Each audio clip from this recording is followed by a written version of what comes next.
G'day people, it's Chilli here from Live Listener Raced, and we are here with the final part of the Santana album reviews. Of course, I have my guest Wazza on, of course. Hello, how are you? Yeah, sorry, our producers just realised we were live recording and decided to vacate the room. Yeah, vacate. I better get out of here. That's it. Inside this folder contains my final notes for the Santana albums, of course. Last episode, I believe, the last album we did was Inner Secrets, which we covered most of Santana's 80s material. That was on part 2, and part 1, of course, covered most of his modern material up to Supernatural. So if you haven't checked those 2 parts out, make sure to check them out before going into this one, or whichever way you want to watch it, it's fine, up to you. Either way, we have a lot of Santana stuff on this channel, actually. So we also have a retro review on Supernatural's album, and a 5-minute review on his latest one, Miracles, and oh god, I've had a mental blank. Yeah, it was that good. So we're Blessings and Miracles, that's the name of it. Actually, it wasn't a bad album. But we are going to be tackling all of Santana's early stuff, starting from Moonflower and working all the way to the first album. Now, this is quite the golden period, I guess, of Santana's career was. And I've asked you just before this episode started recording that there was one of these albums I said you could list at a higher tier than any of the other ones, which is going to be Lava tier. Obviously, when we get to the album, we will declare that rating, but it's just going to differentiate it, I guess, saying that this is our favourite Santana album out of all the ones that he's done. So, are you ready for the final part of this series? I certainly am. Looking forward to it. These albums are all albums that I've either owned or bought for people that I've been close to, so I could listen to a lot. I'll probably have to say, if I don't get number 1 spot in Santana's list of Spotify players, then I think I'll be gypped. I got it last year because of the review I did.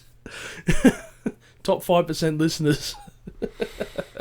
So, let's start off Moonflower. Of course, the 1977 album release. Pretty interesting album cover, I guess. Looks like it's up high on a mountain or something like that. Or anyway, nice. Taken from an aeroplane? Yeah, possibly. Anyway, it's a very nice album cover, of course. But this is a very good album, this one. I'll Be Waiting is like a early soft rock, yacht rock version, I guess, almost disco-ish in sound. But it's one of the better tracks, I guess, on this album. And it's a live album and it's a studio album all in one, almost. It's a mix of songs, if you will. What were you thinking about this album? Oh, I love this album. Yeah, this was, you're right. I mean, I think it's a great album. It's part original, part composition, so it's got other tracks, and it's got some great live tracks, and I think some of Santana's best live stuff is listed on this. And I can't remember, I should have looked it up, but I can't remember with a Lotus, the triple live album when it came out on vinyl was pre or after this.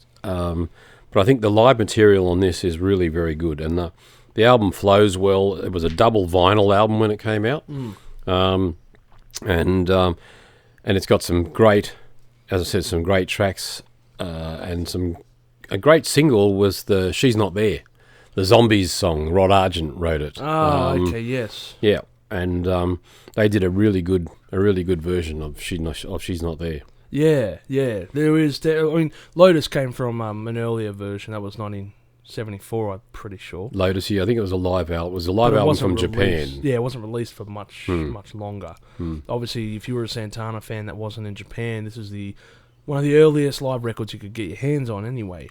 But yeah, look, there's some very, like you were saying, there's some original compositions. There's some also a few covers, few live recordings from obviously his previous releases. I found Zulu to be an interesting track as well, I've written here. I also had the note of the cover of the Zombies, She's Not Here, which is really good and probably better than the original. But yeah, Zulu, another disco-y type of sound. And obviously, when we're coming up to this era of Santana, he did move into the disco version a few years later on with some of his other albums like Z-Bop and all that stuff. So yeah, this is kind of like where it was kind of getting a start. Yeah, it was kind of like he was doing a studio album, didn't really have enough for a full album. So they decided to add a couple of fairly lengthy live tracks, but they were brilliant. They were great live tracks, and a couple, and the studio material as well. So it was just a really, really good, compilation album. Definitely was. And for those who may not have known Santana's work, I think this album was an excellent introduction. If you hadn't caught up with their first few albums, because it's got, as I said, some of the best tracks. I mean, the Soul Sacrifice on it, live. Yes. Which I think came from some Paris festival or something. I can't remember, but it did say on the album where that came from, the live presentation of a big concert that they did. Okay. And so the whole album, it's just good. And again, I mean, one of the things I've probably said before, and I'll say it again, is that the placement of Santana, the way they list them, they do just seem to, they've paid a lot of attention, I think. I mean, it could be just totally random, but I doubt it. They've paid a lot of attention to the order of tracks. Yeah. So that they do kind of, blend. The live blends in with the studio, back to the live, back to the studio, It's seamless in the way you can't really tell sometimes until you hear some audience cheering. You know, and you kind of forget that, that's right, there is some live tracks to be heard on this album. I did like the version of Soul Sacrifice, which is like some 14-minute long jam track. Very cool drum solo as well on that one there. Just classic Santana style. Here we go with one of our older songs, and we're just going to jam to this thing for an extended period of time. Classic Santana move right there, Yeah, and Soul Sacrifice, of course, was featured, I think, at the end of their set on Woodstock. Yes, it was. Yeah. I believe that was the last track. Look, incredible track. I love that track as well. So to hear this version of it just exemplifies it, if you will. Costa, I've got a note here saying Costa helped out on the Langy mid-piece Flor de Luna. He's a long-time Santana collaborator and works on keyboards on a few of his albums. So that was one of the songs that was from the studio side of things, not necessarily the live version, I believe. Flor de Luna there. I don't know if that's French or not. I want to say it is. I didn't actually translate that. But, obviously he uses a fair few... Flower of the Moon. Yeah, that would probably be right. Yeah, it was Moonflower, yeah. Moonflower, of course, it's written in brackets. God, I haven't even looked at my notes too well, have I? So Luna, the moon. The moon, flower. Flower of the Moon. Melding of styles as well at the same time. You got jazz with like El Morocco, disco with Zulu, and soft rock, I guess, with Transcendence to a degree, but it strays a lot from its Latin roots, which is more of the earlier sound from Santana. Not entirely is it alienated from this, though, obviously with Soul Sacrifice and their extended jam piece on it.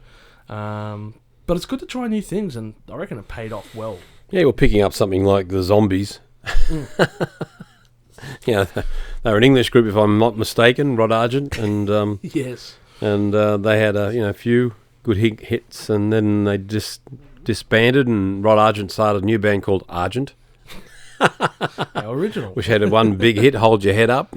Hold Your Head Up. Can't say I've heard of that. Oh yeah, you'd probably know it. It's been redone a few times, but she's not there. The Time of the Season was the other big hits that the Zombies had, and I have heard that redone by a couple of artists. But it's never. I'm surprised it hadn't been picked up and done more. Anyway, it's one of those songs, I guess. You just don't know how it's going to pan out in the music scene.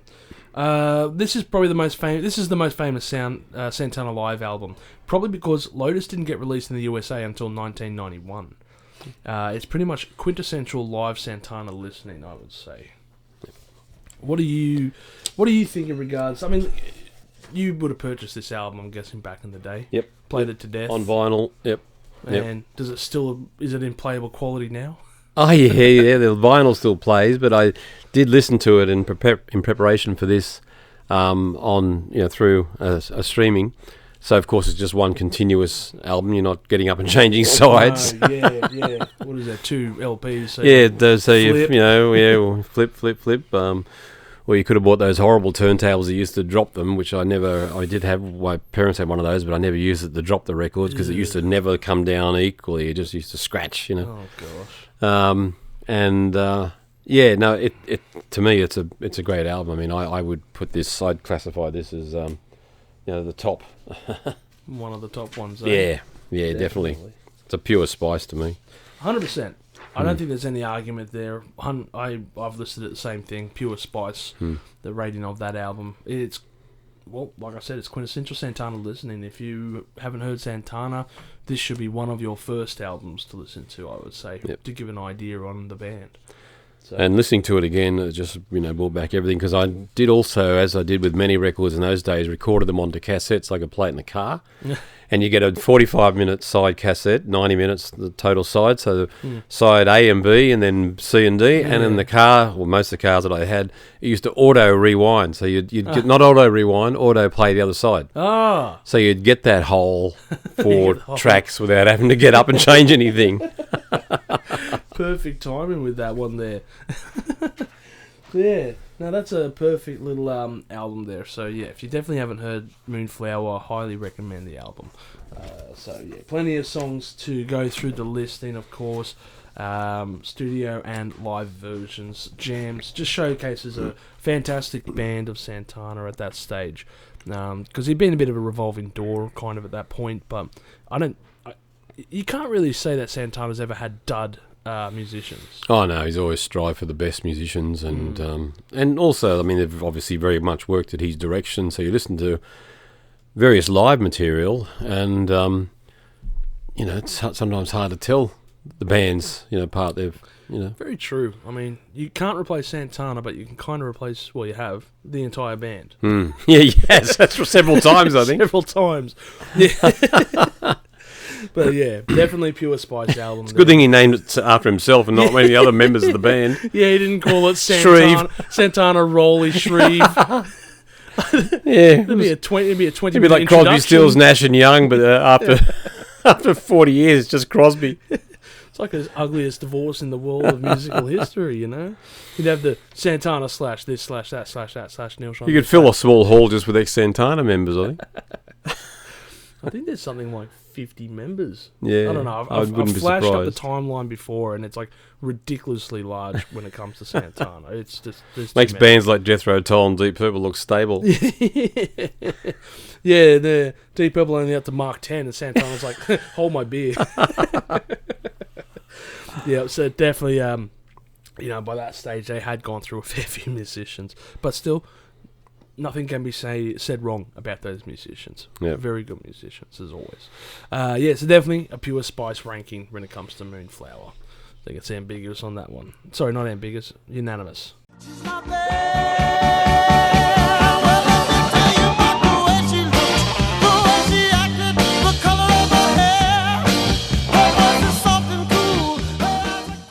That was the word I was thinking of.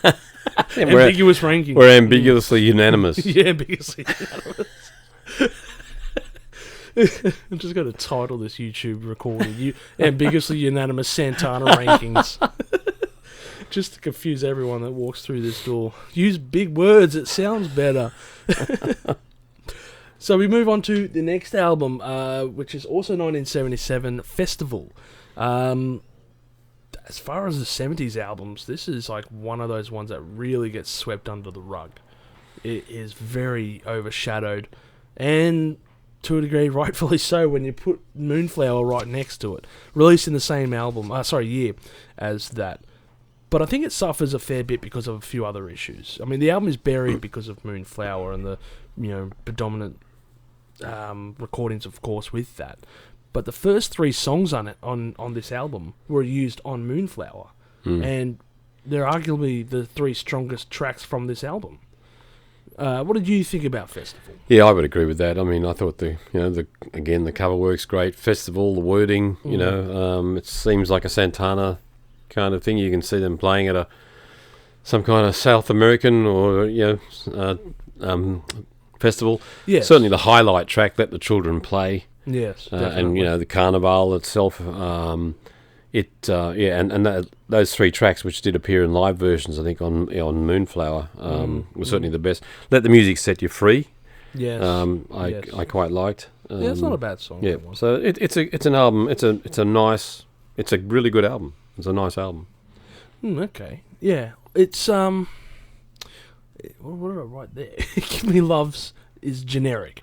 The song itself, I found. I mean, like, pretty much it trails off for me after the 3rd song. Let the Music Set You Free is a good track, but yeah, side 1's great. Side 2. Side 1's good. Yeah, side 2 is just so meh. You know, Give Me Love. I just found it to be too generic when it came to the lyrics, the song itself. Let's see, Vareo. Is that the name of it? Vareo Vermelho is a foray into a flamenco style. Sounds like something out of a spaghetti western to me. Let the Music Set You Free does sound like it's from a festival, even with the repetitive lyrics, of course. But still, it does its job. It's a good track, that one, you know. But yeah, look, when you get to the second half of that album, it drops off the earth entirely. Yeah. You know, I don't know. I mean, when this thing came out, was it an overshadowed album? Was it just? Yeah, I don't think it was a big, like a big album for them. I'm not sure about the sales. I mean, I think every Santana album that was being released then sold reasonably well. You know, people were just buying it because it was Santana. It had a similar look and feel, the cover, the name, the stylized writing of the name Santana. Yeah. And the music on it, the guitar playing, the style was very much what you would expect. Yes. With the Santana album, it just wasn't as strong as perhaps, it's probably one of the weaker ones of their 70s output. Yeah, definitely. I mean, what did I write? Revolutions is a second intro for side B. Yeah, that's what I felt like. They had the intro song Carnival, which is this fantastic opener piece. But then you get to Revelations, it's like another intro piece. Yeah. And it's just like, well, we've had an intro piece already. We don't need a second one, I guess. But don't forget, this was made for vinyl. So they knew it was going to appear on a side too. Yeah, that's true. And people such as myself used to sometimes just play one side of an album just to listen to it. Strong stuff. I didn't always play side 1 and 2 straight after each other. I'd often play 4 side 1s from different artists. Had a flatmate he used to say to me, "Don't you ever play the both sides of any one album?" I said, "No, not usually at the one time." It's an interesting way. CDs force you to do that. Yeah, of course. You can't get away around it. Spotify too. Yeah. Reach Up tries funk and soul, which is a bit interesting, I guess. It sounds like a James Brown song without James's big vocals. So, I mean, if Santana and James Brown ever did a collab back in the day, that would have been quite an interesting mix match, I guess. Yeah, I don't know if they ever did. No, I don't think they would have. But, I mean... He did pair it up with a lot of people, and particularly later, as you know. Yeah, 100%. I mean, that would be if they did a song together, that would probably have been a very interesting mix. Yeah. Anyway, but it looks like they tried to reach out. Reach Up tries that James Brown sound that just falls very flat. To me, look, this album, like we were saying, side B, just not memorable, The best song there was the last track, Maria Sarathingo, and that sounds still very generic, lacks any real Santana flair in that album on that part, and on the whole, it's rather forgettable. The best tracks on this album can be heard on Moonflower, so really, why am I bothering with Festival? Yeah, that's right. So I feel like this one, it unfortunately got swept under the rug because of all these reasons. Why listen to this one when Moonflower is available and is a much more superior album? And to me, it got a Thai chili. I just really found myself just shaking my head, going, yeah, not my thing. What about you? Look, I gave it a Ghost Pepper because it did have some good tracks on it, and I suppose also that this era of Santana, I just knew the albums and had heard them a lot, and it's like a lot of material. I mean, you some of the best albums I've always found are ones that you listen to. First of all, nothing really hits you between the eyes. You just think, oh, okay, that's good, but and then you persist and play it a few times, and then next minute something clicks. Mm. As opposed to some of those albums like, I don't know, Deep Purple's Machine Head would just smacks you right between the eyes. With Smoke on the War in particular. Or Deep Purple in Rock as well. That was another one that just kind of reached up out of the turntable and grabbed you by the neck. Well, how could it not? At that starting piece, I mean, guitar. And I found that some of those albums which you take an instant, the shine to, you think, that's brilliant, I'll play it again, you probably get sick of those after a while. But some of the albums that just slowly, Yeah, look, slowly dig a franchise in your mind. Yeah, I guess so. I don't think this one's going to dig any franchises in my mind. No, I didn't go back to this much. I mean, it was played at the time, but it was also usurped by the release of Moonflower so soon after. Yes, I think that it lacked a bit there. Maybe, look, I'm pretty sure everything Santana did in the 70s got at least gold. Yeah. And I don't think Festival's any different. It probably was a very delayed gold, And I feel maybe that's probably why they turned around and did Moonflower. They probably had some, extra recordings at the time, I feel, and that made its way to Let's just say, look, we can do better. Yep, we've tried it. We did it. We're going to do better on the next album. But no, Thai Chili for me.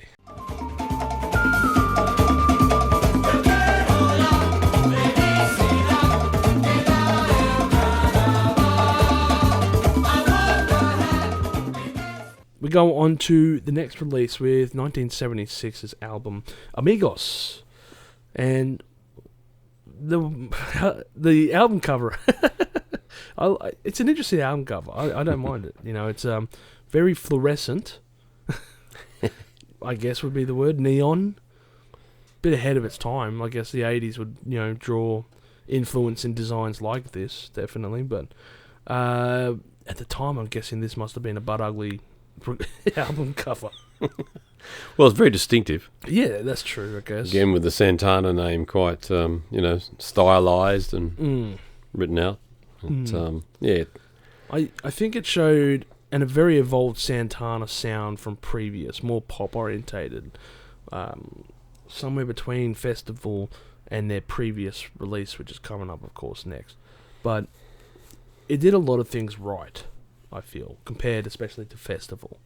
The opening track, for example, Dance Sister Dance, it's a fantastic track. Very Latin rock, and it builds up, it starts off with the, Dance Sister Dance, before eventually it just sweeps into this very incredible guitar solo by Carlos, and it builds up in power and passion and speed and everything else to the crescendo where it's just getting frantic, and it's probably one of his best tracks, to be honest. Dance Sister Dance, anyway, in my mind. What did you think in regards to the Amigos album? Look, I like this album. It was a short album, really. When you look at the first side, it's only about 18 minutes. The second side's not much longer, 21, 22 minutes. And, of course, these days, when you put a CD in, it tells you how long the album is. You think, hang on, this is only 38 minutes. Jeez, I know you can fit 70 plus minutes onto a CD, which I think has pressured some groups to make albums too long and put a lot of filler in. But I don't agree with putting albums out longer than unnecessary. Longer isn't better. I hope you're listening, Iron Maiden, all right? Fuck. I mean, I think most vinyl, I think probably the maximum was something like 25, 26 minutes a side. I'm not sure. Someone could correct me on that. Yeah. But I think this album, it introduced Europa. The track Europa. And for that alone, I rank it highly because that's a beautiful track. It's an instrumental written by Carlos Santana and his friend Tom Costa. And I see Tom Costa, of course, had a lot of writing on this album. Yes. And the Dance Sister Dance track as well. That first track, when you put that album on at a party, would just get people up. Oh, 100%. And you can see why. It's a great album to play at a party, and it's almost like if the party was, I guess, like you were saying with the LPs being played one side at a time, you'd play this side A at the beginning, and side towards B the end of the night you put on Europa. I mean, Europa is one of just after Dark Side of the Moon, or just before Dark Side of the Moon. I mean, Europa is one of Santana's finest solos ever recorded, definitely without a doubt. His very distinctive guitar work, the wail, I call it, that he gets out of that guitar. And I've read an interview with him many years ago where he talked about that and the style. It's a bit like, I compare it to Eric Clapton's, what he called his woman tone, which he achieved on Disraeli Gears and some of the Cream material, where you just slide the string, does the wah-wah or whatever it is, and has this particularly distinctive sound, which was often imitated but never completely captured. So I think for Carlos Santana, that wail on Europa was a very distinctive sound of his. Yeah, I think he tried just something a little bit more different compared to his previous solos, where he would just kind of rely a bit on effects pedals, maybe to a degree, more tone, I'm guessing. But it definitely uses a lot of wah and stuff like that. But it's very faint. I feel like in Europa, though, he's more playing with the volume sounding, because obviously the strings are fading out, and it's a style. It's a style Jeff Beck does a lot. Yeah, there's a bit of Jeff Beck in that. Yeah. Yeah, he always plays his guitar and plays out the strings how they kind of fade out, and it feels very natural. Jeff Beck is another one who's got a very distinctive, as Jimmy Page. I mean, Page, Beck, and Clapton all basically came from the same school. School of rock, yeah. Yardbirds, here we go. Take Me is a decent song as well. It's a very mellow track. I guess it's, if you're playing it at the party, you'd probably find it to be an interesting follow-up piece. But it's still a pretty good track, I feel. Let Me feels like an old Santana meets early disco again. Passable track, I felt. But obviously, look, as a whole, this album is... When I first saw Let Me on the track listing, there had been a single out probably, 76, probably late 60s, by I think Paul Revere and the Raiders, called Let Me. And it was a real kind of almost, not bubblegum rock, but it's kind of just a, top 40 chart song. And I thought, surely they wouldn't be doing that. And it's not, of course. Luckily, it wasn't the case. That just would have been... Because the other song was something like, Let Me, Baby, Don't Forget Me. Gosh. Instrumental version, please, only. God, generic lyrics for the win. I thought Gitano brings in that Latin vibe to this album, which is a fantastic addition. I do love the Latin rock vibes when Santana do it. They do it so well. So that was a fantastic addition, of course, to the set list of this one. And Tell Me You Are Tired, yes, it feels like a record label song that was pushed on them. That song just feels a bit like, you got to do something a bit more pop orientated,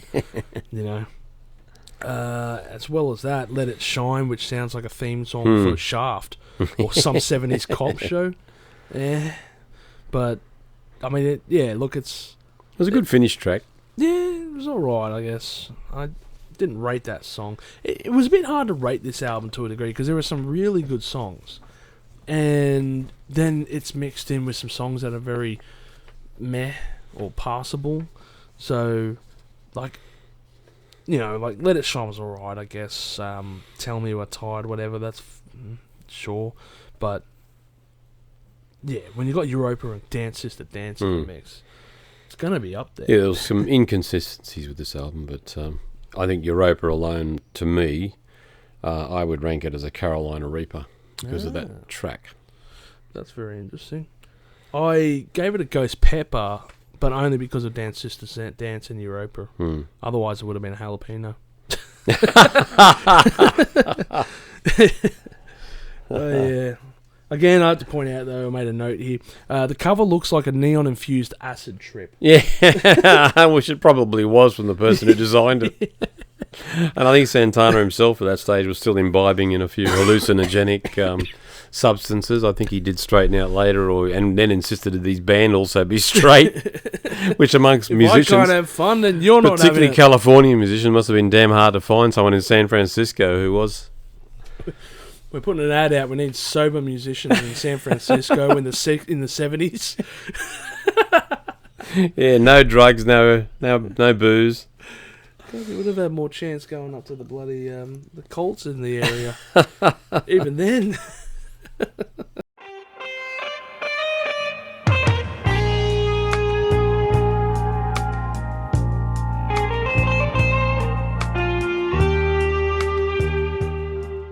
All right, so we move along now to the 1974 album Borboletta. I just had to check that because I thought it was something. Feels like that a bit to a degree. This, what an album cover, eh? I don't even know if that last album cover will look like an acid trip. This one just looks like you're beginning to. I don't know. There's a butterfly and then there's something going on in the background. But interesting enough, David Brown returns on bass, who was the original bass player at the Woodstock era lineup. So the bass lines feel very full, I guess, when it comes to it. He has a great sound and style that I thought he brought to Santana. So that's an interesting little note I just wanted to add there. But on the whole, to me, I'll just put this out there. The album feels like Caravanserai Part 2. That's what I said. Yeah, I've got that. This album is more in line with Caravanserai. Even down to the colour of the cover. Yeah, exactly. The cover is exactly the same colours and stuff to Caravanserai. And I'm sure we'll get into it a bit later, but, sound as well. What did you think of when this album? Do you remember it coming out? Yeah, I do. It was very atmospheric, kind of a brooding album, and I did think it was Caravanserai Part 2, and even, from the cover, I thought there must be some connection, but I found it to be a bit more jazzy, and even the title track, Borboletta, is written by Arto Morero. Yep. And if I'm right, he was a percussionist who worked, I think, with Miles Davis, amongst others. So he had quite a jazz pedigree. He's been out here to Australia only the last couple of years. Okay. Doing a live performance in Parramatta, I think, with a few other people. I forget who he was with, and I didn't get a chance to go and see him, but I would have gone to see him just for the fact that he's the man who worked with Miles and worked with Davis, Santana, and had a lot of good material. But I'm pretty sure that I've got that correct. People could correct me if I'm not right there, and he's still, as far as I know, still alive, still working. Still breathing. But the fact that it was a lot of instrumentals, I liked. I was saying to get into more instrumentals. I liked the promise of a fisherman. That track, I really enjoyed that, and even Give and Take. I thought was a highlight track. I think I only highlighted one song from this album. For me, I mean, like you were saying, it continues in the jazz style of Caravanserai, the jazz fusion, instrumentals. Not a lot of singing on this album, and to me, if it doesn't have lyrics, it kind of doesn't stick out as much. Like I don't mind instrumentals. I don't. If the instrumentals are right, they're very memorable for different reasons. But most of this album doesn't contain. Most of this album is instrumentals, like Caravanserai is. But unfortunately, a lot of them aren't that good and are pretty forgettable to me. I did write that Canto de la Flores was a pretty good piece, but that's about it for me. Now, I like Promise of a Fisherman. When you stretch it out, it's a track that runs over 8 minutes. So it's it's a good track. And, I found this to be quite a good laid back album. Yeah, it's not a bad look, as far as laid back albums, it's not bad. It's pretty good in that regards. Even when the lyrical parts are there, Carlos wrote most of the lyrics, and he's not a very strong lyricist. Let me put it that way. I think I could be wrong, I think he sung on one of the tracks on this as well. Yeah, okay. Might be on another album, but anyway, look, Carlos is not a strong lyricist. I'd prefer to leave that to, the lyricist, the lead singer, I should say. I mean, most of it's fine. The album on a whole, it's alright. It's still a good album, I guess, despite less memorable songs, is what I'm trying to say. Yeah, I gave it a ghost pepper. I thought, it had some good material on it. Yeah.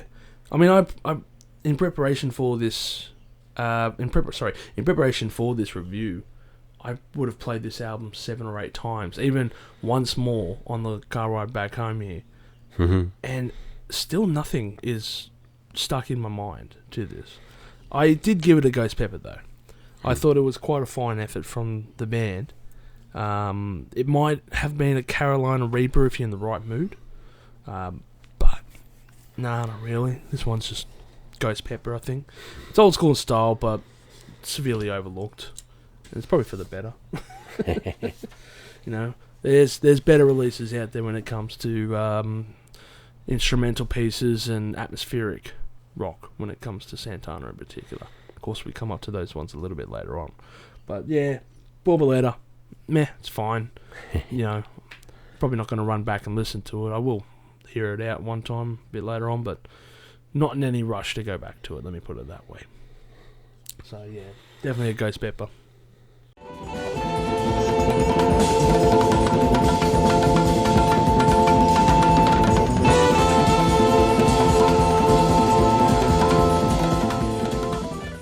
The following album that we have up, also from 1974, is Illuminations, which is Carlos Santana solo album with, or introducing, Alice Coltrane. Now, well, not introducing her. I think she was very, Coltrane's very, widow, and she was a jazz. I've got a lot of notes to go through before we jump into it. Sorry, Carlos and Alice Coltrane worked together on this album, is what I meant to say. So, kind of the first solo album, and recorded with jazz musician, as we've just said, Alice Coltrane. So a quick rundown in regards to this. Alice Coltrane was married to jazz musician John Coltrane from 1965 until his death in 1967. They had 3 children. One of them is Ravi Coltrane, who worked with Cindy Blackman on her 1997 album In the Now. Did you know that one? No. I thought that was an interesting little, 6 degrees connection. of separation there. Obviously, Cindy, for those who aren't sure, Cindy Blackman is married to Santana at the moment, and is the current drummer for Santana. So that's why I've just made that note there. Alice Coltrane is one of the few jazz harpists which can be heard a lot on this album. And this, I think this album was the last album that I was yet to hear from No, it wasn't this one, sorry. But upon the first track, chanting, etc. and stuff like that was going on, and I thought, what the fuck is this? I'm thinking, am I getting trolled here? Is this just going to be like the whole album, just a chanting mantra and odd little, what's going on here? Of course, that song only lasts for about a minute before we jump into Angel of Air and Angel of Water. And damn, this is such an impressive album from here on out. Forget the first track. What did you think in regards to this album? Look, it's not really a commercial type of album, a commercial release. It was not at all more very obviously influenced by his guru Chinmoy, and he was close to him for a couple of years. I think they may have had a falling out later on, as often happens in that kind of situation. Yep. It's not an unpleasant album. I don't mind it. Angel of Air, Angel of Water. I'm sure that appears on or at least another album, and I think, if I'm not mistaken, it might be the Live in Mexico set, which I think might open with some of that Angel of Air material. And I only really realised that when I listened to this album again, because I've had the Live in Mexico album for years, and was it the one that's like 88 or something like that? Yeah, it's probably about 88 or around that time. And I'm fairly sure that it opens with a studio, what I think is a studio track overlaid, and I'm not sure it was played at the concert, was just overlays the album as an introduction. Okay. And I'm thinking particularly of the video or DVD of that concert, which is what I've got, not the album itself. So it could just be the music they decided to play during the credits, the opening credits.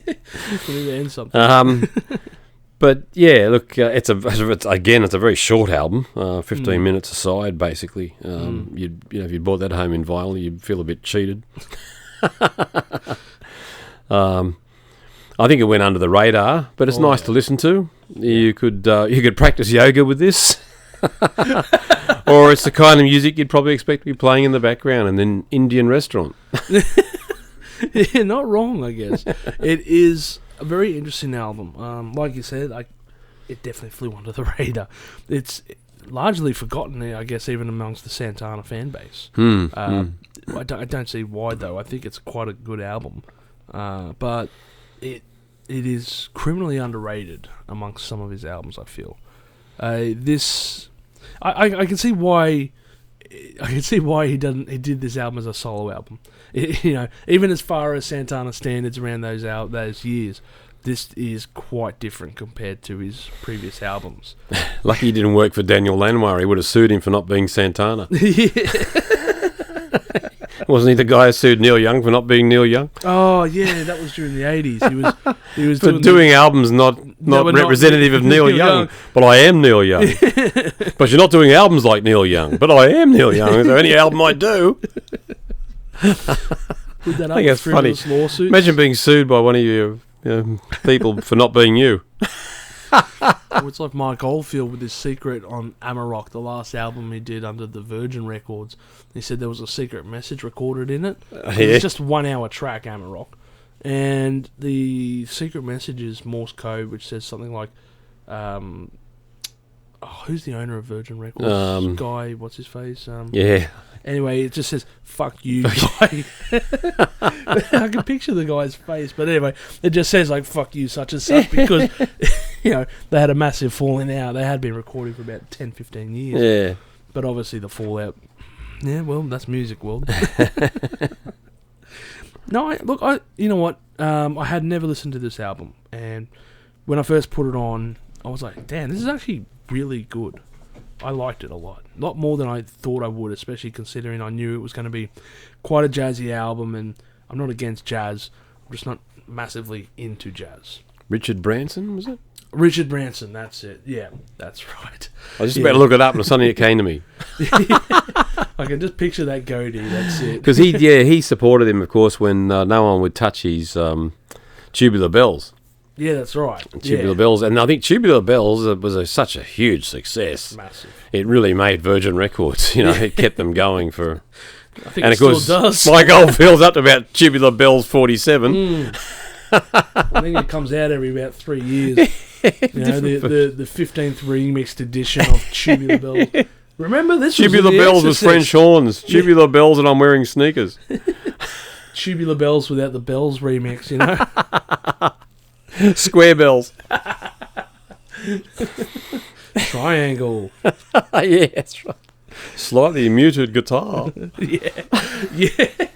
That was which member of Monty Python was it who introduced that? That was on Tubular Bells 2. Oh, okay. Eric Idle? No, sorry, hang on. That was Rick Wakeman. No, not Rick Wakeman. Rick the actor. Who was the bad guy in Die Hard? The bad guy, the German. He passed away a couple of years ago. He died, yeah, I can't remember his name. I can picture him. Rick Allen. Okay. He did the introductions on... Journey to the Centre of the Earth? Or No, on Chilli Bells 2. Oh, okay. He did the introduction of the instruments, I'm pretty sure, on that one there. Sorry, it was a Motorhead album that I was thinking of that had the introduction of Monty Python... Mike Chapman or something. Graham Chapman, yeah. Yeah. And he just does the introduction to the band. Oh Lord, please help this band Motorhead in producing a lot of money so that they can henceforth buy more drinks and food and a second pair of underpants. True. Anyway, we digress. But I digress. Back to Illuminations. So, look, I mean, this is probably... this is the most jazz-sounding album Santana's ever released to date.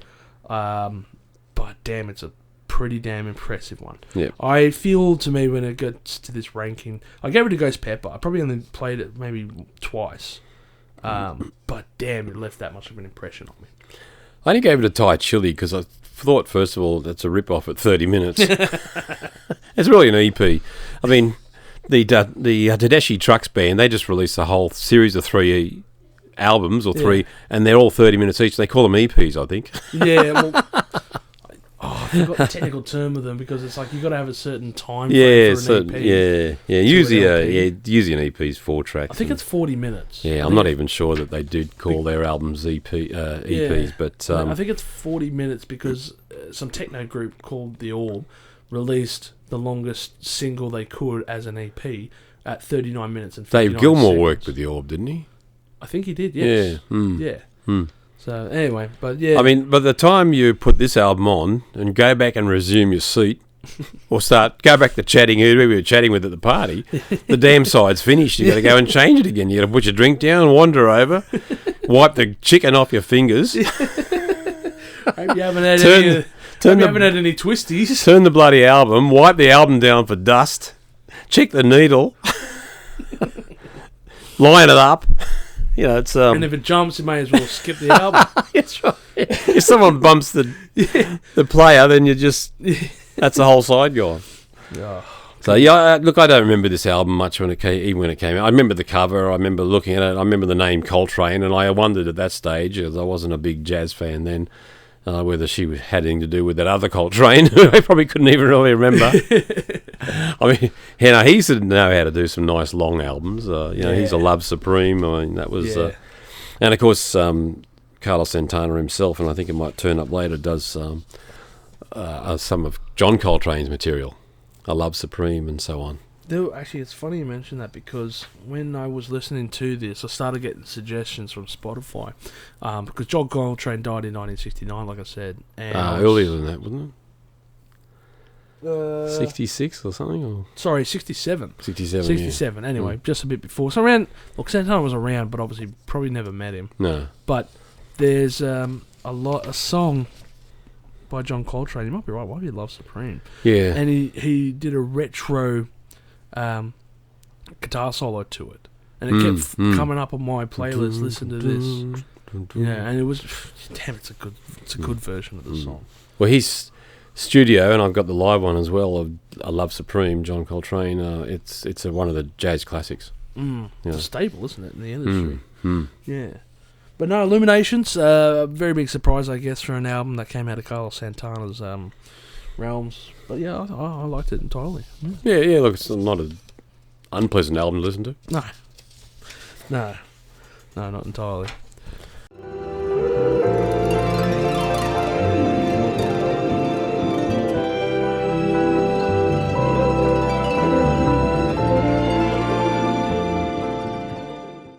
So we're coming along up to the 1973 album Welcome, of course, by Santana. The most boringest batshit album cover I've ever seen Santana release. That's right. It's terrible. Nothing to look at. There is nothing. It's like a drink coaster. Yep. I mean, even the original version, which literally just says Welcome across it, is the same colour, just with, brown written Welcome.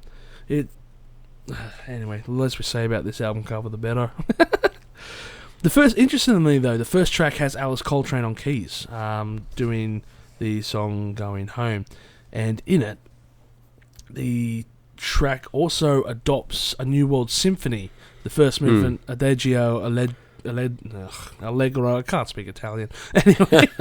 Dvorak's. Yeah, molto adagio, meaning in slow time, and allegro meaning in fast time. So symphony talk for tempos, of course. So that's how that works. But yeah, look, interesting little thought. I just thought that would be an interesting little note there. Going Home containing Alice Coltrane, obviously them working together, and then going, we should do an album together. Yeah. But no, look, the first track, Going Home, is pretty good. What did you think regarding this album? Well, listening to this again really took me back to the time when it came out, because this was another album that I bought for someone who's close to me, my aunt. Who was only 10 or 11 years older, and she got into Santana because I'd played some of the Santana material. So from there on, if I didn't want to buy a Santana album necessarily for myself, I'd buy it for her and listen to it every time I went over there, which was fairly frequently sometimes. Well, that's a good thing you gave her. You gave her Welcome then. Yeah. So I just remember, listening to this in their den on a Sunday afternoon, sipping cheap wine or KB beer. That was my uncle's favourite beer. Just listening to it. Thinking, this is all right, this is not bad. But probably they played it a fair bit, and maybe they just put it on every time I came over because they thought, he bought it for me, I better make sure he knows I'm playing it. But you were just sitting there nicely going, that's a pretty good album that I bought for you. It became some of the, often played material, which, along with Neil Diamond's Hot August Night, or an album that my uncle had called Magic Fly, which I've never seen of or heard. I don't know. It had this big picture of a fly's head on the front cover, and it was that's kind of a Moog synthesizer kind of spacey stuff.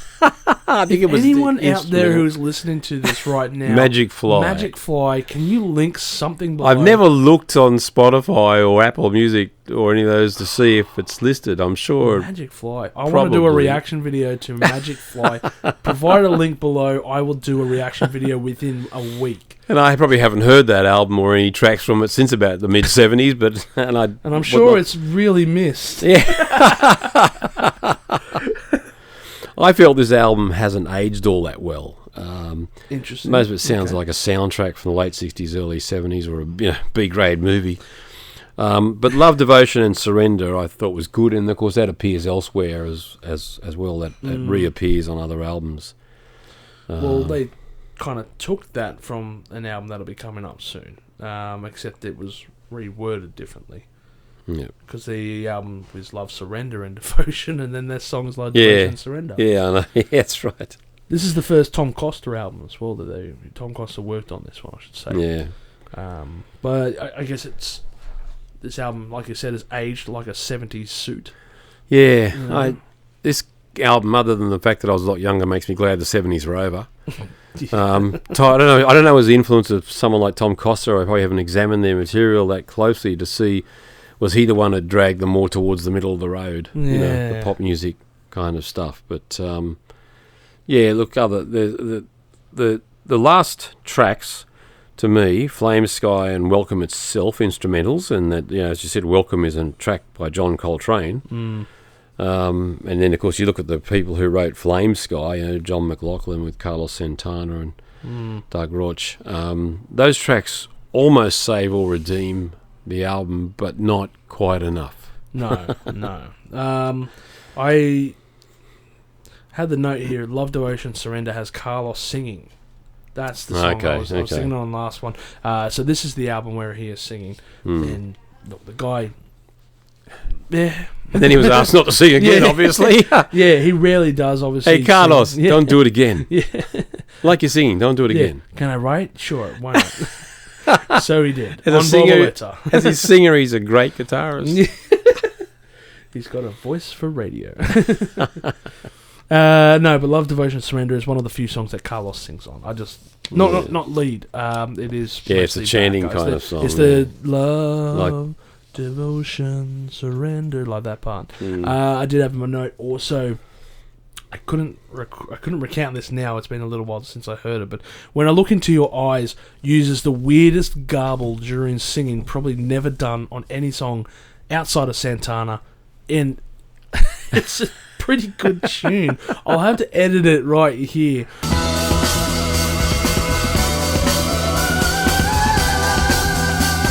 It's just like they'll be singing, like... Bit of throat singing. Almost, and it's just this weird thing. I'll have to replay it right here to prove a point, but it's a pretty cool tune, actually. When you're listening back to it and you're like, oh, okay, that's actually unique, very different. But, yeah, like you guess you were saying, Side B, look, it starts... The album, it does have some good tracks, I thought, with Samba de Salsalito, I think it's pronounced. When I Look Into Your Eyes, and of course Side B just starts off boring as hell until it gets to Flame Sky. Yeah, Flame Sky, an incredible track, and I think it's the longest Santana piece that's not a live recording. It's like 15 minutes long, and that song was like a holy shit moment when I listened to it. Like, I've never heard this song, and then I'm listening to it going, this is like this is one of the best songs I've heard out of Santana. And it's just overshadowed because of the fact that it's so far back on the welcome list that, by the time you're getting through the crap and you're like, oh, bugger this, I'll go to another album. You don't get to listen to Flame Sky. One of those albums which I think is in anyone's collection is probably in pristine condition because it probably only got played 3 or 4 times. And it did not increase in value. I only gave it a Thai chili. I didn't even rank it. I forgot to give it a ranking, but I think I'd agree with Thai Chilli. I think it's probably the weakest of the 70s material. Yeah. It was so forgettable that when I was writing it, I forgot to write the review, the score. But yeah, look, definitely, I would say a Thai Chilli on that album. It's meh, There was better stuff.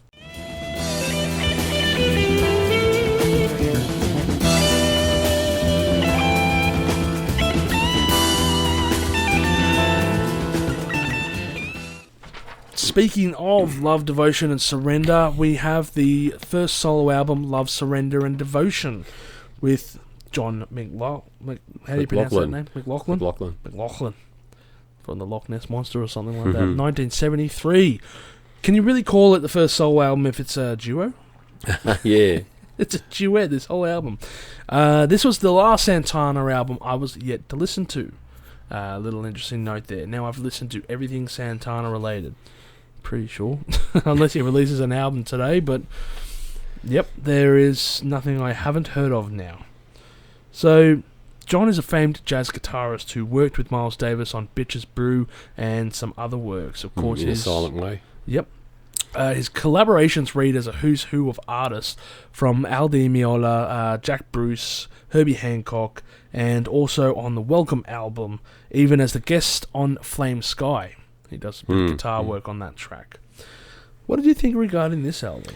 Well, I hadn't listened to this album a lot, so I listened to it a couple times in preparation for this. I don't know. I mean, I didn't buy it. I don't know anyone that had it, so I probably only heard it in passing in a record store or something like that. Yeah. Or maybe I don't even remember any tracks on the radio, because a lot of this stuff is just not radio friendly. In those days, you had to do 3-minute tracks to be radio friendly, because you couldn't. They had to put 11 minutes worth of ads in every hour. It's stipulated in the contract, people. Hence, Tubular Bells never got a run. Damn, why? And Thick as a Brick, they had to edit it down to about 5 minutes. Yeah, you see that a lot. It's a very religious-oriented album. Both both John McLaughlin and Carlos Santana at that stage were, devout Chinmoy, the more, I'm not sure what religion you'd probably call it. Was it probably form spiritualism, of Buddhism or some kind of, I don't know, but like a guru and all that kind of stuff. So classic of the 70s California movement, they would be devoting themselves to someone in the scene. Yeah, yeah. You weren't in the 70s California turning scene their back perhaps on the materialism and the kind of culture of modern music in those days, and looking for some meaning in life, which was fine. The second wave of hippies. Heavily influenced by John Coltrane, you can just see that by the tracks, and they do the track A Love Supreme, yes, which later on turns up live, and I've got a DVD of John McLaughlin and Carlos Santana doing that track live at Montreux. Very and and I grew to really like this album after initially disregarding it, as I felt it was the first 1 or 2 times I probably listened to it. I just thought this is way too self-indulgent. But also, of course, I've become much more of a jazz fan and appreciated John Coltrane's material. John McLaughlin himself is a brilliant guitarist, and he's had some good albums out. I bought a double live album of his a couple of years ago called 5 Piece Band, with piece spelt P-A-C-E, but there were 5 members. Okay. Okay, I think it was just meant to be a kind of, hey man, piece, 5 piece. Sure.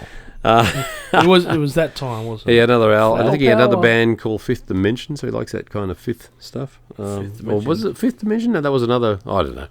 But John McLaughlin, he's still touring. I think he said that he's on about his last tour. I don't think he's going to keep continuing forever. But pretty sure he's around 80 at the moment, isn't he'd be close to it, yeah. I mean, if you worked on Bitches Brew, you got to be up to Well, that's right, yeah. Bitches Brew was what? 69. Yeah. And he worked 69, I thought it was... He worked on the previous In a Silent Way as well, I'm pretty sure. Which, and I think... In fact, on that DVD live at Montreux, I think they do some of In a Silent Way, which itself is a very... if you listen to that material of Miles Davis, I'd say very influential on a young Carlos Santana. Well, he said he does take a lot of influence from a lot of jazz musicians in particular. Miles Davis, as well as, of course, John Coltrane. Because Naima, the second track, was another well-known Coltrane track. Well, yep. Yeah. I found it interesting, I guess, like writing down the notes for it. The first song was a very good cover, of course, a pretty nice guitar jam to the original version. The second one shows some flamenco styles, which are rarely heard by Santana, obviously, who predominantly plays an electric guitar. The third track is frantic in pace, with the drums and the bass constantly being played over the guitar work, which at times is fast, but then slows right down, and it shows a true jazz tempoed piece, which obviously a lot of jazz can be extremely crazy with its time signatures. Any musician can say that. But that one in particular, I think, because it's almost like two time signatures are going at the same time, because you got the drums and the bass work being played at fuck knows what tempo, but this incredibly fast tempo, and then you got Santana just kind of going at a pace, and then he slows it down and brings it back up again, while they're constantly at this pace. And it's a really complicated piece, actually. Incredible, though. It was like one of those mind-blowing moments that you rarely get with songs when you first hear, when you first hear a song and it blows you away, you're in for a good ride. And this was one of those tracks when I, played it through and went, oh my god, this is amazing, this song, I think it is also the longest Santana non-live track, Let Us Go. I said on the previous one that Welcome, one of the other ones may have been, but I'm pretty sure Let Us Go, Into the House of the Lord, it's like 16 minutes long nearly. So, and which is another track they did on that Montreux concert, or at least some version of it, Yeah, version of it. But I feel like I need to play the album a bit more, but it left a great first impression on me. Yeah, well, this is certainly an album I'll go back and listen to again and again, because I do like it. It's it grew on me. As I said, with if I listened to it, or when I did listen to it, probably in 1973, 74, I probably thought, that's not Woodstock. It did grow on me, and I really enjoy the jazz side of it. And for that reason, because it is so jazzy, and because, of course, I've got enormous respect for John McLaughlin as well. I mean, I noticed he writes two of the tracks. Carlos Santana didn't write any of the material in this album. Really should almost be John McLaughlin featuring Carlos Santana, but maybe Carlos came up with the idea on the other tracks, and of course, so you don't know what happens. Song, so therefore, that's him writing. That's him, and he would have been probably the more commercially valuable artist then. But I've given it the Carolina Reaper. I think it's a good album. But maybe after listening to it again for a little while, I might even give it a pepper spray. I'm not sure. Look, I'm with you on that one. This was the last album I went through to check out, and that was only a couple of days before recording this. So I gave it a Carolina Reaper as well. And to be honest, when I go back and play that, and I feel like I will go back to play that relatively soon, it might change as well. So, who knows? We might even do an Aftermath album. Might even do an Aftermath episode and discuss it a bit further. But no, I think it's it's probably got to be the most overlooked album on Santana, because if you're going under Santana on Spotify, it's not found there. No, it's actually found under Santana and John McLaughlin or whatever it is. So, any casual listener's not going to find this album easily. You've got to look for it. You really do.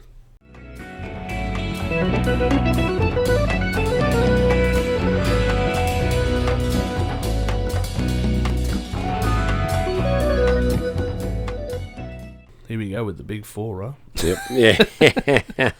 The last four albums of Santana, or really the first four, we've been just doing it in reverse order, so this makes no sense.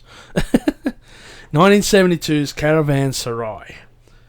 What an album cover, of course, is very interesting, very blue, and then the contrast, of course, of the sky there.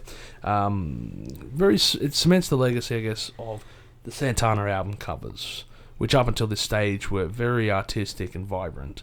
This one, though, doesn't seem to have the use of his classic Santana font, which is a little bit confusing, somewhat. But anyway, this album showed amazing and complex material and shifted a lot in style, definitely compared to the previous albums or the ones that are coming up soon for us.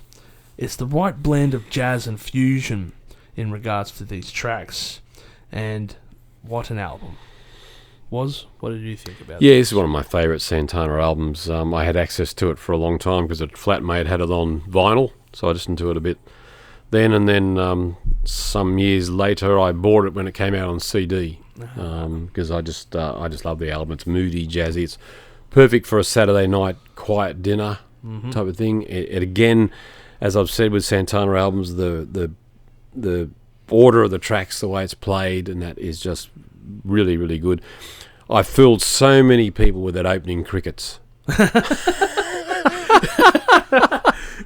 You sit there in an apartment or something, you put it on the player, and they're sitting down for dinner, and next minute there's this crickets. They're going, "What the hell's that? You got crickets in the roof or in the floor or something?" So he's, "Oh, damn crickets!" You stamp your foot at the right time, and the crickets shut up. I'll have to play that intro for those who haven't heard it, but damn, that's great.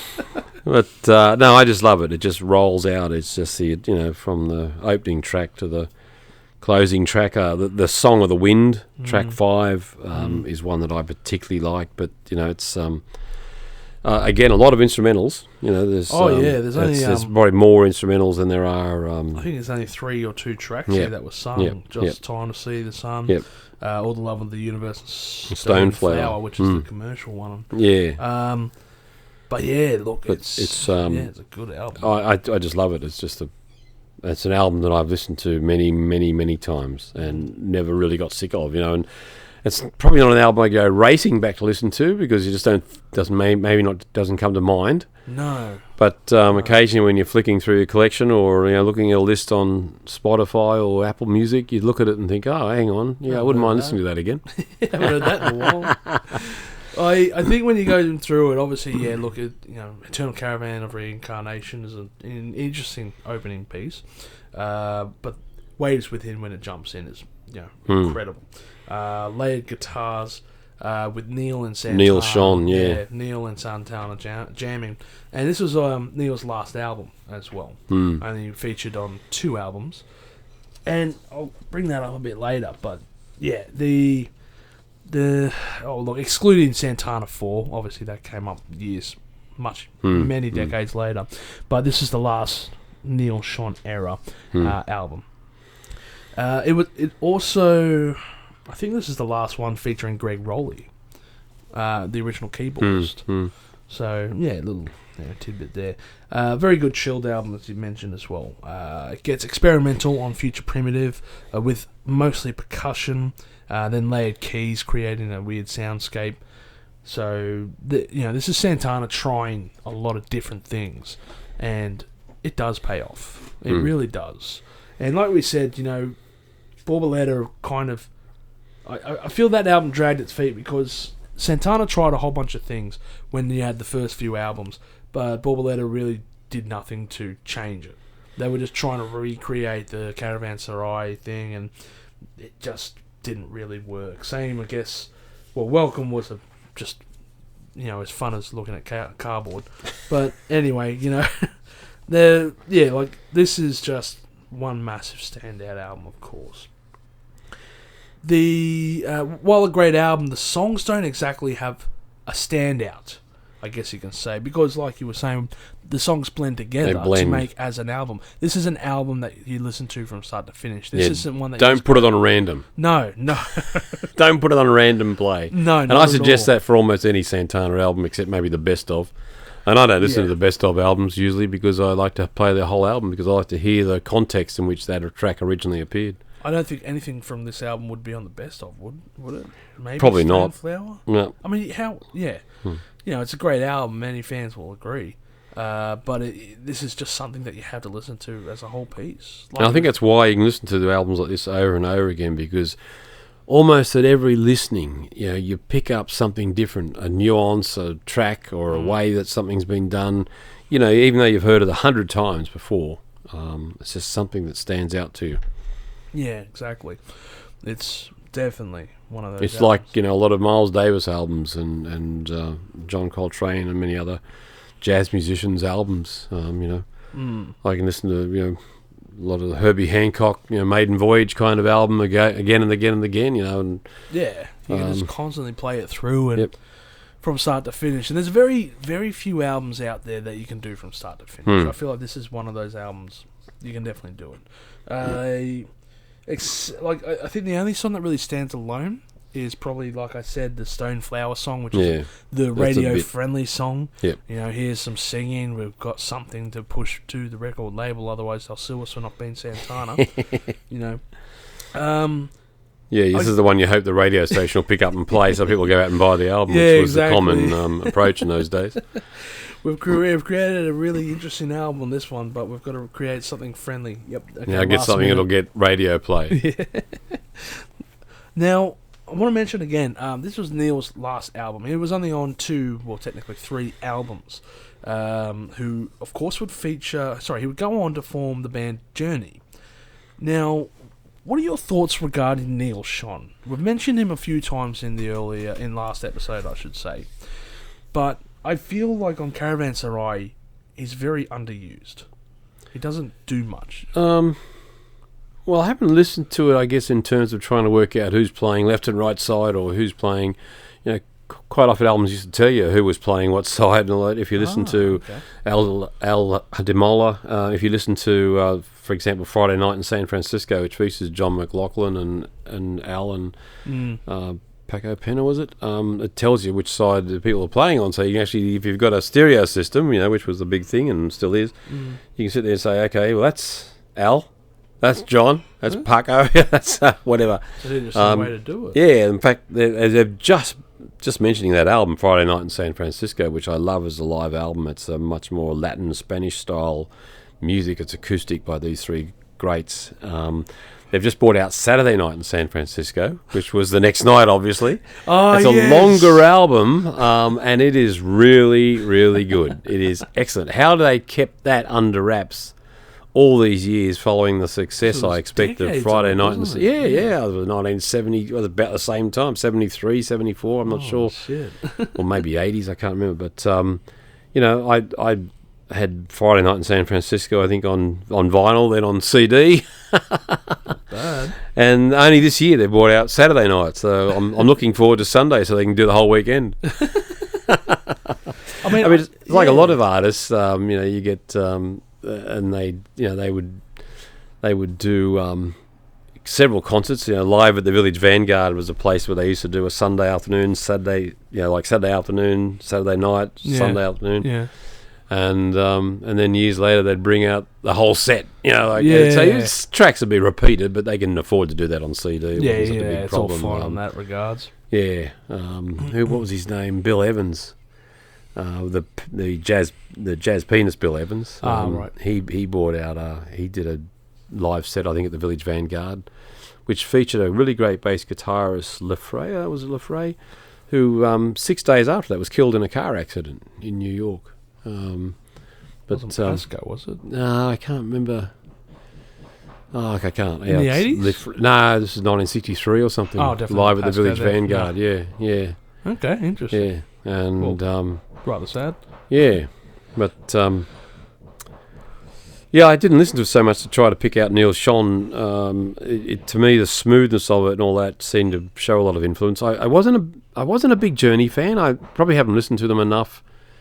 I've listened to some of their material, and they're a bit too, I don't know, fusion, and I don't mind jazz fusion, but some of their stuff just didn't strike me as living up to the reputation of the people who were in that. But Neil Schon's solo material, particularly his last few albums, I think his last album might have been called Universal, but Beyond the Thunder was a track that I've listened to over and over and over again. An album. Sorry, I'm just checking the audio levels because we've got some banging going on, and I'm not sure if it's bleeding into the microphone yet. But if you are hearing banging, don't worry. That is not my head against the table. It's just the chef in the kitchen downstairs. No, look, it sounds alright. Yeah, but it's interesting. You know what? When I did the Journey review, the 5-minute review on their recent album, which, to cut a long story short, don't bother. I listened to the very first album. And that's interesting. Actually, it's not bad. It's actually, you'd probably like it, the very first album. Nothing like the stuff from the 80s, which would feature, I think, the old singer for Aerosmith, maybe? I can't remember. Joe Perry or something like that. Anyway, absolutely nothing like the stuff from the 80s, which was this arena rock, massive, grandiose rock sound. The very first album they did was... I wouldn't say it's Caravanserai, but it's got very experimental sounds, kind of almost on the jazz sound of things. So maybe you go back and have a listen to the very first album. But when I was listening to it, obviously Neil Schon left, and Neil Schon was this extremely talented guitarist.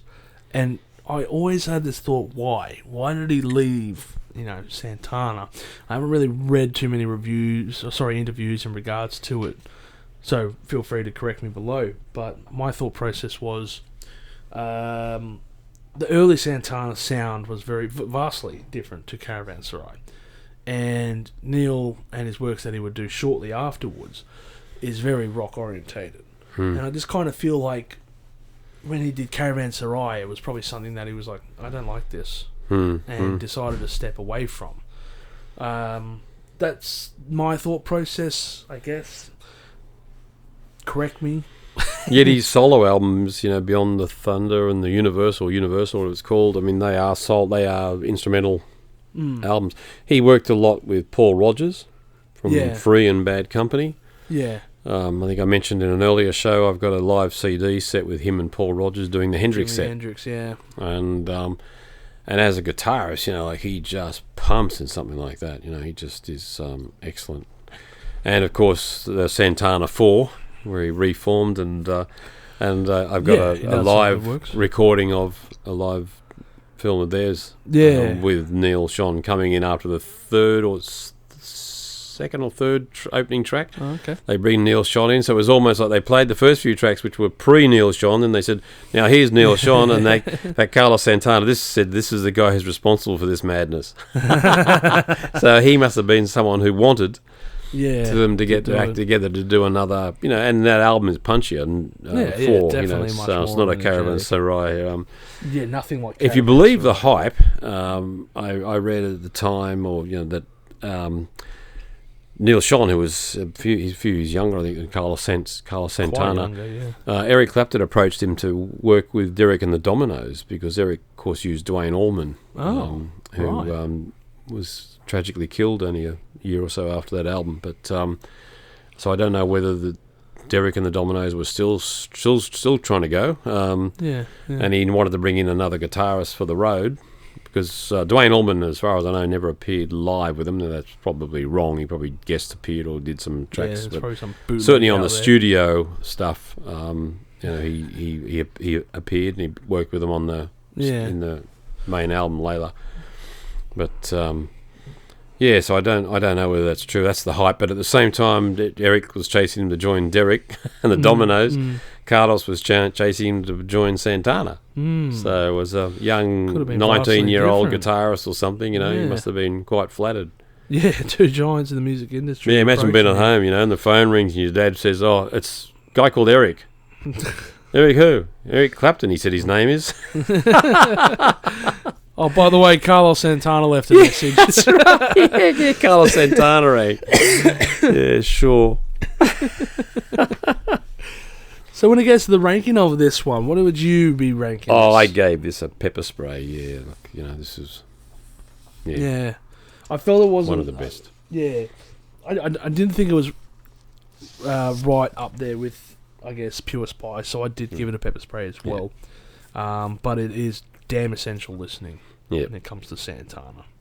Yeah, so I think the only thing really was the fact that there wasn't really, it's a whole album listening, there's no real massive singles that lead off of it. Yeah, So it's not the kind of one you playing just go live. in and just, I might just play track 4. Yeah, like they might do, for example, Ways Within live, I guess, Yeah. but it's very hard to kind of do Yeah, I think one or some two of that, tracks. I'm not sure if some of that appeared on Lotus, a live version. Maybe Song of the Wind. I've got Lotus, I'll have to go back and listen to that. I haven't listened to that for a while. Yeah, it's on Spotify, so you can check that out, Yeah. because that's a very good live recording, of course, of Santana. And yeah, that came out in 74, so we're talking about the right time. But I don't think Neil Schon played on the Lotus live concert. He must have been gone by then. no, definitely, yeah, it was. Oh yeah. Hang on, I'd have to look that up. I'm not sure. As Depends I said, when I've it got was recorded. I bought it on CD. A friend did have it on album. It was a 3-album set, I believe, and Yeah, it's it had a fold-up cover too. I remember the album was a bugger trying to put it back together again. Side A goes to side B. But I didn't. When I finally listened to it, you know, I don't know. Lotus didn't grab me as a live album. It still hasn't, even though I've listened to it many times since. It's not. I mean, it's not bad. I mean, you know, any live material by Carlos Santana. Yeah, it's good. But I think, you know, the live in Mexico, the Montreux jazz stuff with John McLaughlin. Viva la Santana. Yeah, Viva la Santana. Yeah. That live material is a lot better. But they were being quite experimental in Lotus, and there was a lot of... yeah, I think there's a lot of drifting and... Yeah, a lot of squawky noises and things like that, you know, where... Well, that's where Caravanserai, I think, falters a bit. Like, Hmm. you're being experimental, of course, and do so, but... Well, it seems to work on Caravanserai, but it just worked, didn't... yeah. In the live context on some of that material, Yeah, you just expect that a, you know, Santana album is going to really just pump and... with some, you know, nice, slow, jazzy, brilliant pieces. like, I guess... I don't know. I mean, I'm just looking from an outsider looking in. I guess you could see it working if you were to play it through the entire thing, but in between some certain songs, play some of his prior works. I don't know. Look, I don't know. I'd be interested to see what people have to say.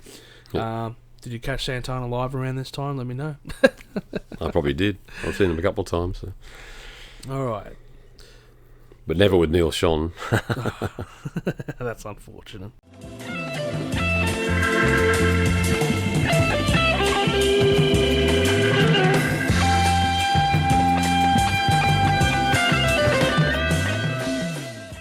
Alright, so we move on to the 1971 album Santana 3, or depending on what you want to call it, the self-titled album. There's many names when it comes to this one because there is no words on this album. It's just a picture of the hand that's outstretched.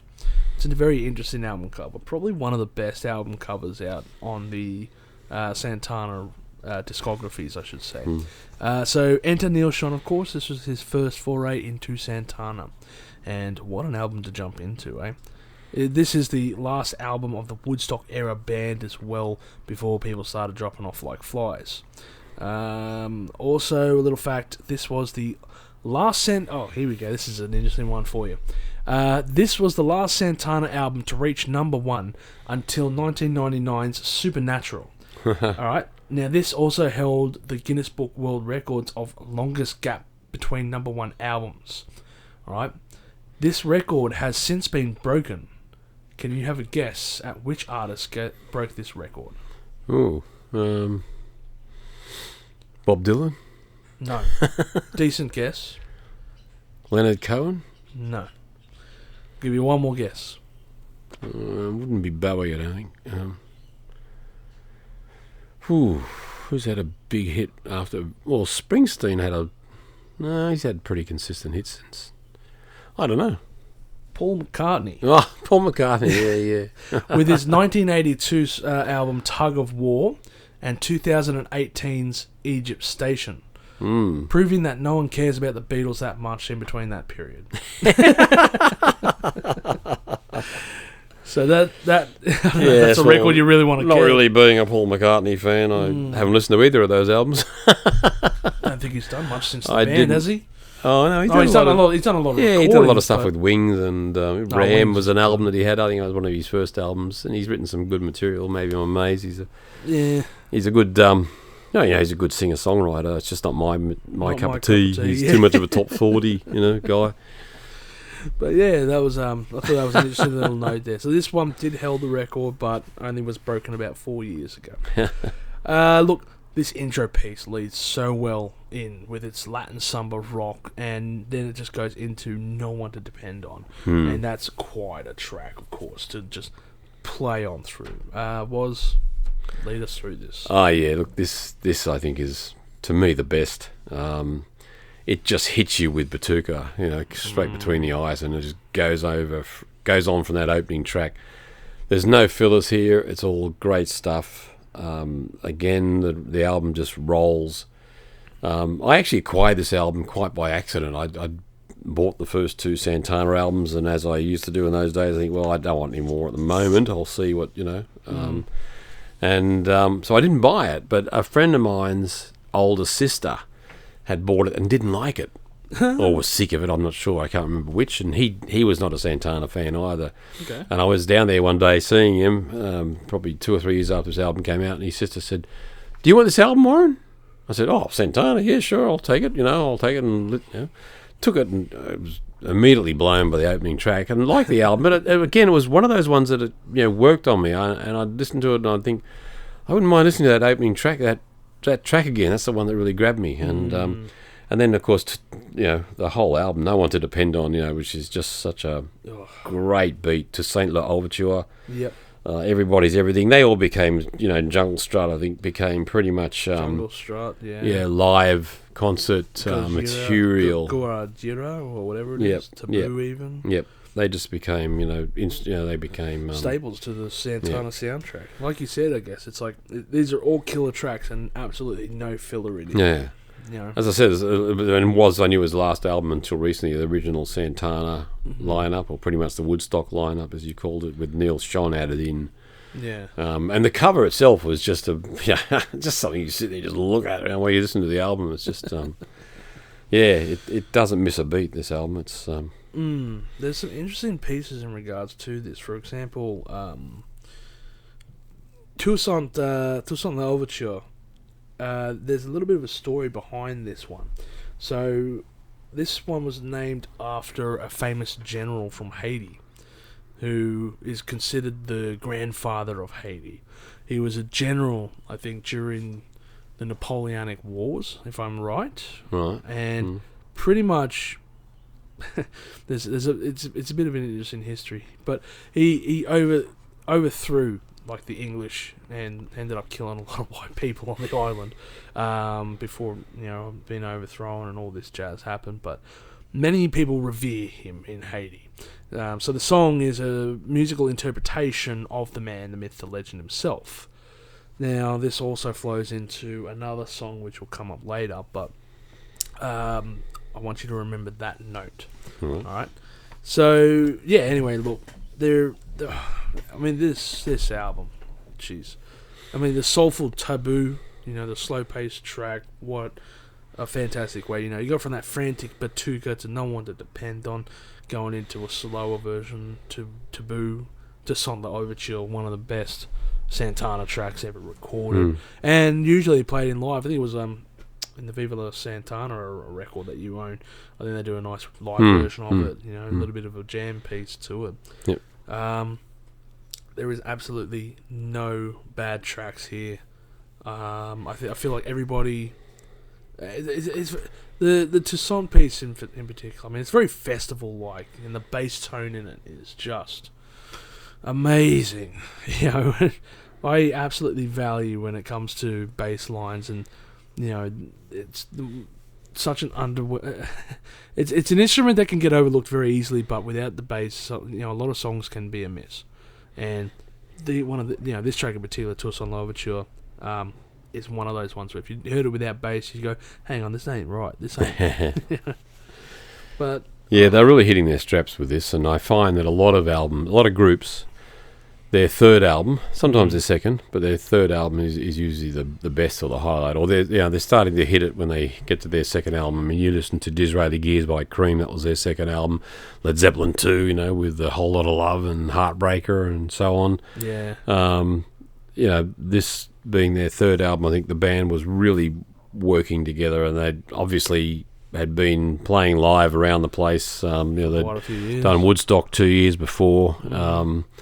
And of course, they've been working around, from what I understand, in the San Francisco scene for a couple of years prior to getting a recording contract, although they did record some material, which was later, of course, when they became famous, someone dug it out of the, I think I've got a tape here of someone, Yeah, the usual. Santana may have coughed into this microphone. Yeah, and Carlos is probably saying, "Oh, don't play that crap. We recorded that in a broom closet, with the weird song titles like Fried Neck Bones or whatever it was, Fried Chicken and Fried neck bones and some home fries. Yeah.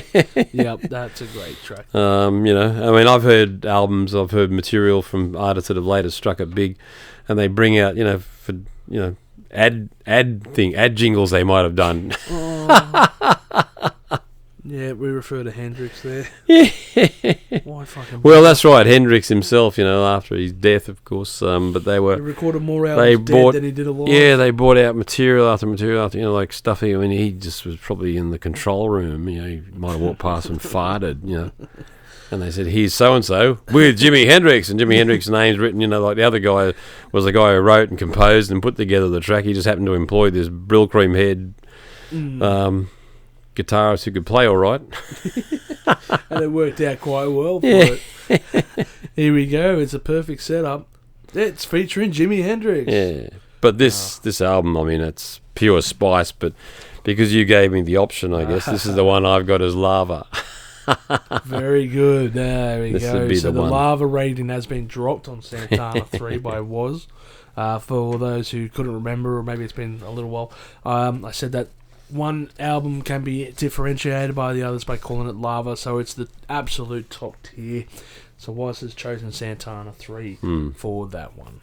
Very interesting. For me, I did Pure Spice. It's very hard you can't fault this album. There is no faults on this album. It's a perfect Santana album. And I remember even being at the office, and we've got a little Bluetooth speaker set up, that you can play in the showroom, and I just played Santana one day, and one of the younger guys was like, "What are you playing?" And I'm like, "Oh, Santana 3." And he's like, "This really is good." And he's not really into that kind of scene. You mean Santana had an album out before Supernatural? Yeah. It's like saying to Paul McCartney, was he in a band before Wings? Yeah. Beatles, I never heard of them. Yeah, but I go, "Oh, I know you like your little pieces like instrumentals and stuff. You should check out this album." And I played in this album, and he was hooked onto Santana from there. So yeah, look, Pure Spice for me. Obviously, Lava for Waz. Yeah.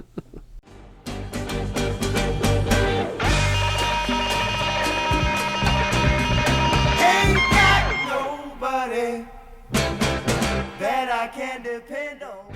You know what? I thought you were going to pick this album as the Lava one. I didn't know which way you were going to go with it, but Abraxas, number 1970. Abraxas, the second Santana album. Yeah, I honestly thought you were going to give it that rating, but this is the most vibrant album cover that was ever made by Santana. A lot is going on. With a very strategically placed pigeon.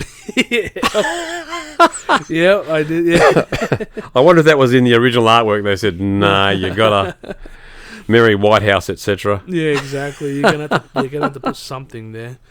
You can see Reagan's wife or something just going, "Oh my God, they did what?" This if the first album started turning heads, this cemented their legacy really. It features, of course, another Tito cover track here with Oi Como Va, which is a common thing they did a lot. They've done a lot of Tito covers, I guess, but the most famous cover on this album, by far, is, of course, the version of Black Magic Woman, originally done by who was? Fleetwood Mac. Fleetwood Mac. Peter Green wrote it. This is before their days. Before Stevie Nicks. Before Stevie Nicks, of course. When Peter Green was still in the band. So when they were a blues band. Yeah, I think it was off their third album or something, because Stevie Nicks wasn't on to the sixth album or something. Something like that. Yeah, that was... much later on anyway. A few of them had left. Peter Green had gone. Yeah, Peter Green long gone And by then. Stevie Nicks and Lindsay Buckingham joined, and then they did the Rumours album. I think that was the first one. That was, of course, a massive hit, like that. That was another one that, along with Hot August Night and probably a few other Santana ones I heard too much of. Now, this album showcases the band leaning into their jazz roots a bit more. It was a very different album to the first one, and even to Santana 3, which changed its style. The first 4 albums, really, they have their own distinct style, while still remaining to a core Santana sound, I should say. And Abraxas is the one that is the jazz influence. Caravanserai is the jazz fusion, experimental one. Santana 3, I don't even know where to say that one is, but it was different to what every one of these albums, and this one is like, okay, all our jazz influences, they're being brought out here, and yeah, it does a fantastic job. Of course, you can't go wrong with the first 4 albums of Santana. What were your thoughts when this album came out? Oh yeah, this was a classic album, and even though I wasn't knowingly into jazz, I love this album, and it's probably stuff like this, a lot of the bluesy stuff, the Mike Bloomfield's type of guitar work, and his work with Al Cooper and a few others, that I was probably much more of a jazz fan before I even realised I became a jazz fan. I love the blues. And Eric Clapton and Cream were probably the ones who really introduced me to that. I had heard some early Fleetwood Mac tracks, but this, of course, introduced the Black Magic Woman, Gypsy Queen combination, which became a standard. And I don't think they've ever probably performed live since then without having done that. They'd be. I think it's a closer on every bloody concert they've done. And since, they play a it? really good version of it. I've listened to Peter Green doing a live version of it as well, and of course the original Santana. And they're good. But and Peter Green himself was a very good guitar player. Yeah, a troubled individual, but an excellent guitar player. He had his own. He had his demons like Sid Barrett demons. did, I guess. Yeah, that's right. He used to send them back. They used to send him royalty checks, and he'd mail them back and say, "What are you sending me this for? I don't want the money." Jeez. We have to mention as well, though, because it does have Gypsy Queen in there on that song, which is an instrumental by Hungarian guitarist Gabor Szabo. And yeah, I just have to mention that as well, because obviously Black Magic Woman outshines often the second part of that track, which is but the they last blend together so well. It's just a clever combination of the tracks, and you're right, there's not been Incident and Neshabar that is on the Lotus live album. I think it might even be the finish, is it? I'm not sure. But yeah, everything on this album is very good, and it's a very, very good, great classic album. And the cover art, I mean, again, it's the stuff you can just sit down while, if you listen to it on your own, just looking at different aspects of the cover and getting different concepts and ideas. Yeah, there's a lot going on there. That's for sure. I'm just it's a very busy cover. Yeah, that's the thing. But they could afford to be in those days because they were big LPs. They weren't CDs, or the little books. Like on a CD case, you kind of look at it and think, okay, you need to glass. take a photocopy and blow it up, or take a photo and blow it up. I know a fair few people point to this album as the go-to album, like the starting point for Santana. I disagree with this sentiment, though. I don't rate it as high, I guess, comparing that. It's not even in my top 3 Santana albums, I'll say.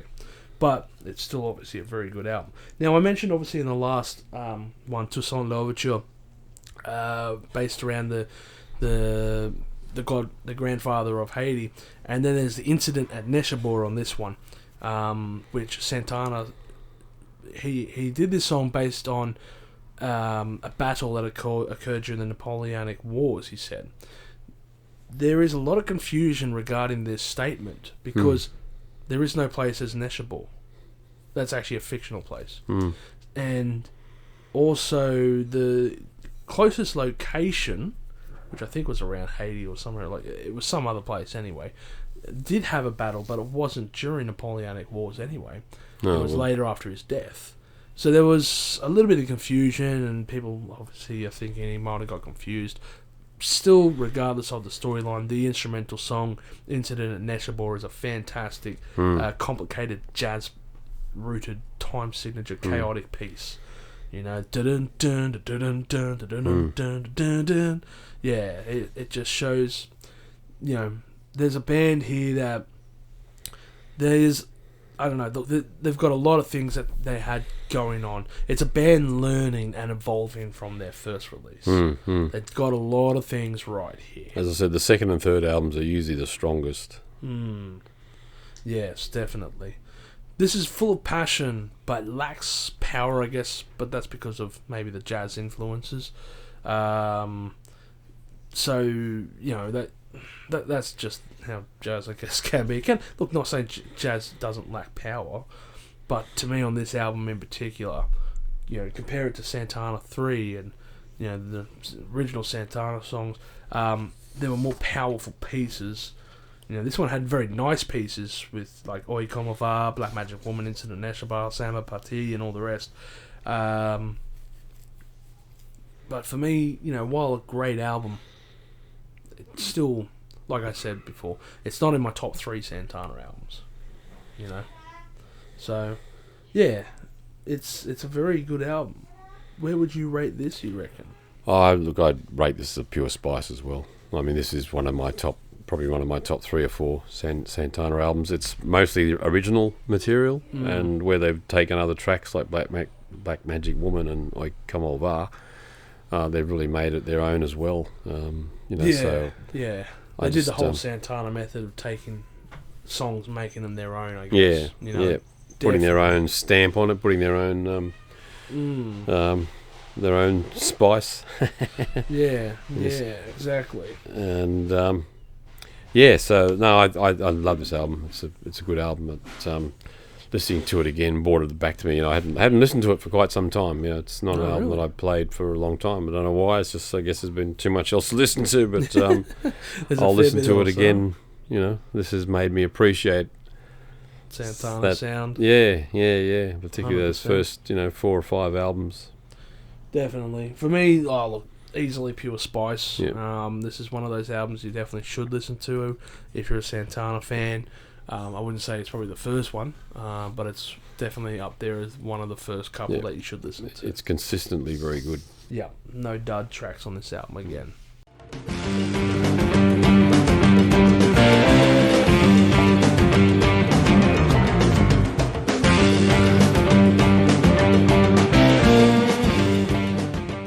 Back to where it all started. The Santana self-titled album, from 1969. The album started it all and got them on Woodstock. Actually, no, it came out just after Woodstock. I say that incorrectly.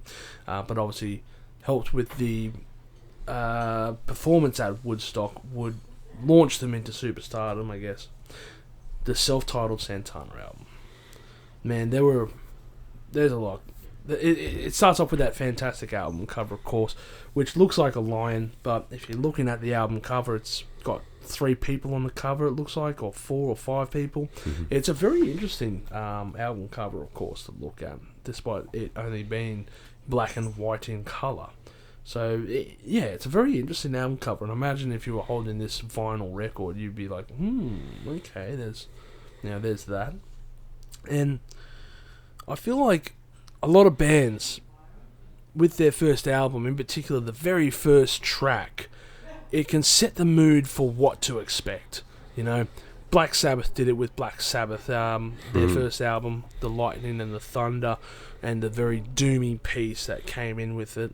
Led Zeppelin did it with Good Times, Bad Times. And Santana's done it here on Waiting, which I feel is aptly named, like we're waiting for this to happen. What were your thoughts regarding the first album? This is a brilliant first album, and you're right, the cover, I mean, I bought the album on vinyl, so we had the bigger, larger cover, and I remember giving the cover to many people while I was playing the album, saying, see how many faces you can see in that, and they go, what? They, I see, 1, 2, 3, 4, 5, 6, I think if you look carefully on the bigger one, there's probably a couple of others hidden amongst the mane of the line there, I'm not sure, but, yeah, look, it was a great album. It's funny, I acquired this. I think I joined what they called the Australian Record Club. Okay. In the late '60s, and I think as one of their first offers, one of the things that got me, they used to advertise in the back of magazines. You could join for whatever it was, and $20 or something then, and you get 5 albums, and it was a 5-album. I think, not sure, there was a limited number that you could choose from, and right. I'm not even sure if some weren't prescribed. That's the album you get. And I think this was amongst them. So I got 5 albums, and for those days, that was $4 an album. They were all selling for $5.99 or $6, $6 or $7. So it wasn't bad. Wasn't bad value.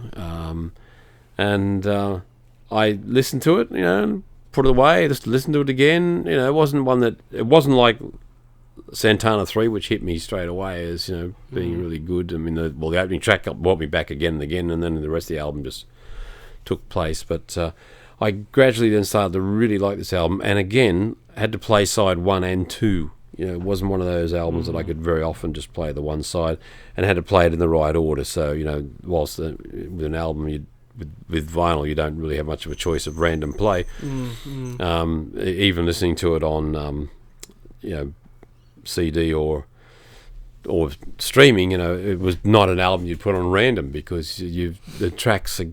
A lot of thought. Together, they are just it just to me just melds into one long piece. The production of it and is very good. Finishing off with Soul Sacrifice. That was a highlight. And then of course a year or so later, the Woodstock movie came out and the soundtrack came out. And, Soul Sacrifice. And you saw Santana on that. And look, and I know Hendrix was the big hit, and his set there was amazing, but I think to me the second biggest artist that appeared was Santana, and I saw a list that came out the other day. It's done the rounds a few times on social media of how much they were paid. Hendrix, of course, was the highest paid of the night.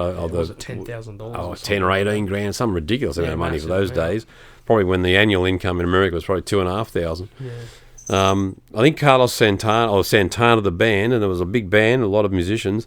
I think they got about $750. Whoa. So the time they took the drive out there to set up and the roadies and all that. But of course the exposure. The exposure was killer. But they were not one of the higher paid. I mean, a year or so later they would have been much more highly paid for something like that. The amount of exposure they got But for they were them, just, of course. they were just new, and they were just in the San Francisco scene doing music and playing. Probably right place, right time when it came to, of course, recording this and being out there in the area and the scene. My first exposure to Carlos Santana, and again, I think might have mentioned this in the first series. There's an album called Live Adventures of Mike Bloomfield and Al Cooper. Oh, yeah. And Mike Bloomfield and Al Cooper did an album with Steve Stills called Super Sessions, a studio album where Mike Bloomfield played on side 1 and Steve Stills on side 2. Side 1 was much more jazzier blues style, and I liked side 2 probably better with Steve Stills and Al Cooper, because it was more music, Season of the Witch, and they did a Dylan song. But gradually, as I played the album, I started really appreciating side 1, the bluesy side of it. And then they came out with this double live album in San Francisco, a double live at the Fillmore. And on the third side, they said it was the third night, I think, Al Cooper introduced, because Mike Bloomfield did the introduction on the first side. Al Cooper introduced, said, my friend Mike Bloomfield, he's suffering from insomnia, and he just collapsed and really couldn't go on and keep playing. So I invited some guest guitarists, and Carlos Santana was one of the guests. Yeah. And I really enjoyed that track that he played on, and so I'd heard of Santana, and I'd listened to him in the context of this one track on the Live Adventures. So when this album came out, I thought, this would be something I'd like to listen to. This guy. Yeah, very interesting. For me, I was going over the list. I mean, this is another one of those albums that has no dud tracks here. Love the way that Waiting flows in with that instrumental piece, builds up, it does all that jazz. To Evil Ways, which I believe is a cover song. It's interesting though the way that they once again make another cover song their own. Yeah. Because when I listen to Evil Ways, every time I listen to Evil Ways, it feels like I could be in San Francisco at like some takeaway joint in 1969 at night time or something. For some reason, my mind just teleports me into that, like being at some kind of chicken diner area or something. Like I am there. And that got radio play, that track. So it got that was, a lot, yeah. And it was, you know what? Besides that, it got played a lot in a lot of movies as well. So it was used in Hangover 3, American Hustle, First Fast and the Furious as well. Oh, right. Yeah. So there's three movies, I should say, that it was used in. And interestingly enough, Evil Ways was featured in more movies than Black Magic Woman. And I thought, Black Magic Woman is one of those signature sounds of movies. Not saying Evil Ways isn't, but I thought Black Magic Woman would be used in many more. Yeah. Not the case. Which, it's interesting because Black Magic Woman has only been used in one movie. And it's a movie I've never bloody heard of. 2014's About Last Night. From what I've read, that is it. That is the only the only album that uses that. I'm like, okay, bloody weird. Now, the album is full of fully fleshed ideas by the band, who had been working together for many years. Yeah, they'd been around for a while. Yeah, and I guess it really helped because all these guys in the band, Greg Rowley, all them stuff like that, they had been working together at the Fillmore East for years. Since I think Carlos Santana had been working there since 1965, and it's a fantastic version. Obviously they've probably been playing together for 4 years before that, and like you were saying, they were on that album. They were brought out, and they did. Well, Carlos was, yeah. Well, Carlos was, and I know for a fact that Bill Graham, when he was running Fillmore East, and oh gosh, I can't remember the name of the guitarist now. Bill Butterfield or something. Paul, yeah. When he had one of his little alcohol episodes, and they couldn't bring him on, he ran around to all the people working at Fillmore East because he knew they were all musicians. He's like, "Hey, can you guys jump on stage and play a few songs?" And he knew that these guys were together. Like, played a lot of music. Yeah, well, Mike Bloomfield's got his start with the Paul Butterfield Blues Band. Yeah. Yeah, and then because of Paul's efforts, the Santana movement started off as well. And then, of course, they would record a version of their performance in 1968 at the Fillmore East, which was released later on. That's right, released with that San Franciscan artwork. And it's a fantastic... Pretty much, the 1968 version... That's the yellow cover, isn't it? Yellow cover. Yeah. Very nice, flower power design. The 1968 live recording album is pretty much this exact album, just with longer jams. Like, I think Soul Sacrifice goes like half an hour. Soul Sacrifice, yeah. Yeah. But it's a fantastic live recording of a band that is hungry and just full of energy and wanting to record a whole bunch of material. They've got ideas and they're bringing them to the table here, and people are enjoying it. Yeah, well, when we were in San Francisco a couple of years ago, I stayed in a hotel up near the square there. I forget the name of the square. It's quite well known. And it was only 2 or 3 blocks up Hanley Square, I think it was.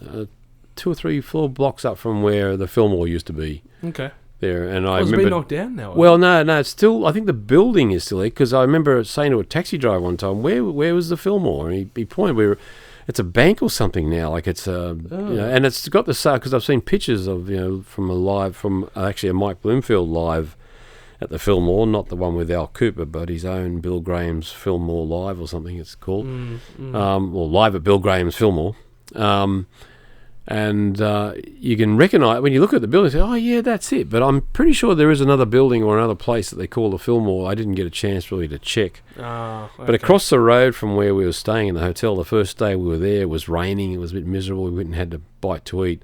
Yeah. Wandered down the road, almost straight across the road from the hotel was this photography, selling framed pictures and signed pictures by a whole lot of San Francisco musicians. Okay. And I went in there naturally and got talking to the guy. We were in there for an hour and a half. He took us upstairs and showed us their special collection. I don't know whether he thought I was really going to shell out, $2,000, $3,000, $4,000, $6,000, $7,000 for some of these photos, because they were limited set, and taken by these great photographers, many of whom are no longer with us. Yeah.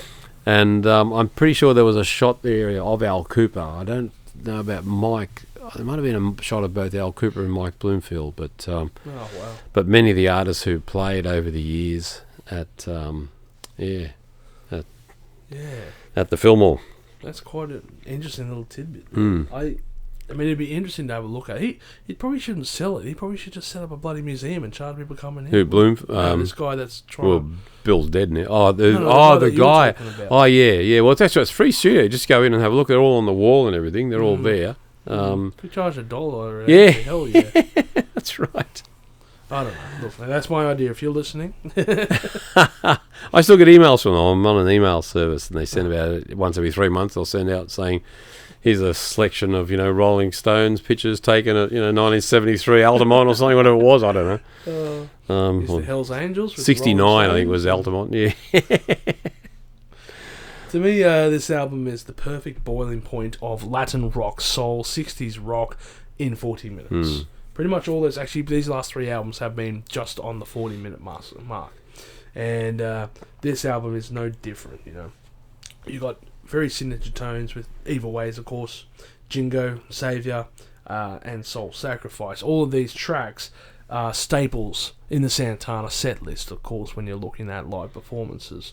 And there is no dud track, as I said. Every one of these tracks, from start to finish, this album plays through well. But you can listen to a lot of these tracks individually and still thoroughly enjoy them, which does, I think, add a bit to it. Now, interestingly enough, the 1998 edition came out, the remastered edition, I should say, and it contained a few live versions from Woodstock, the Woodstock era, a few of the tracks there, and a few of the jam pieces as well that was recorded, where you mentioned the track Fried Neck Bones and Some Home Fries, which is dead set the title that they recorded, and it's just a jam piece. The band is just jamming, and they just probably wrote the song about what they were eating. And the lyrics are that fried neck bones and some home fries, and it's depending which version. I'm sure it's just a warm-up track, Yeah, but it's a really good version. I love that track, to be honest. And it's always a track that it's hard to come by, and it's a fantastic piece. And in the 1998 re-edition of that, re-release, I should say, of that album, it's there. 10-minute version or something like that. I don't know if that's on any streaming service, and I haven't seen the re-release. Yeah, because I think it's on some compilation. Yeah, I listened to it, on streaming, and because I've got it on vinyl, but I don't believe there's a legacy edition or nothing, and I can't. It definitely exists. I've heard it, but it's not on the Spotify Santana version of this album. Which is a shame, because if you haven't heard that song and you do love the early works of Santana, it's a very good track that I feel could have made the cut, probably if not made by time constraints. It's a really good piece.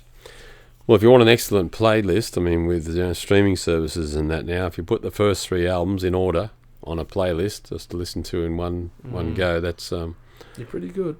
Great. Yeah, there's not a dud track between it. There's many other great Santana albums, as we've said over the time, but those 3 albums are just so consistently good and strong, and some of his more recent material as well has been good, been great. But there's and I suppose, look, we all have when we first hear a band and we first really like them, and you buy, and I suppose if you look at the history of most bands, their first few albums, they're often the biggest sellers. They'll set them up anyway. And many bands, many artists, I think, even Dylan and Springsteen and Neil Young and all that, they've probably not sold as well as, the Neil Young's Harvest is probably still his best-selling album. Yeah, that's very true. Born in the USA is probably still Springsteen's, or Born to Run. On run, yeah. Although he's had, a number of hits since. So I think it's safe to say what your score will be for this album. Yeah, Pure Spice. And I think it's safe to say what mine is. Yeah. This is my favourite Santana album, and thus gets the lava ranking. This album I do go to often, actually. I go a lot back to this album.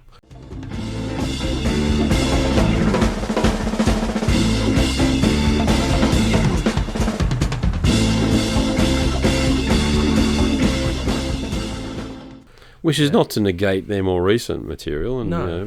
he's moved around and he's done different stuff, and so he should. I mean, you wouldn't, if you're listening to the 22nd Carlos Santana album and it's almost a repeat of this album, you think, well, why bother? Yeah, if you're only doing the same thing again. And there are again some and bands again. I think that just kept rehashing the same kind of sound, and I mean, there's nothing wrong with doing that if you are still garnering fans and stuff like that. At the end of the day, you do what you do. Motorhead did it, Ramones did it to a degree. Deep Purple kind of do Purple. it. There's a whole bunch of bands out there that have made their fame from playing their stuff. And then there's bands like the Eagles, which I think have only had one studio album out in the last 20 or 30 years. Yeah. The last one out from Babylon or something. Gardens of Eden. Last one from last couple of years ago or some shit. But and they've just traded on their Hotel California era kind of music. the old legacy bands. Yeah, A lot of them. and look, Santana's trying. He is releasing albums to date and still quite regularly.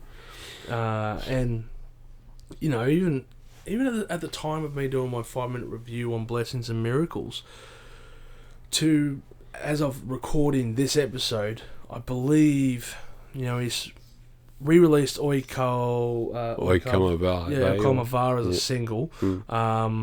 He's re-released also like another single. He's done 2 or 3 live versions, and probably even an EP off the top of my head.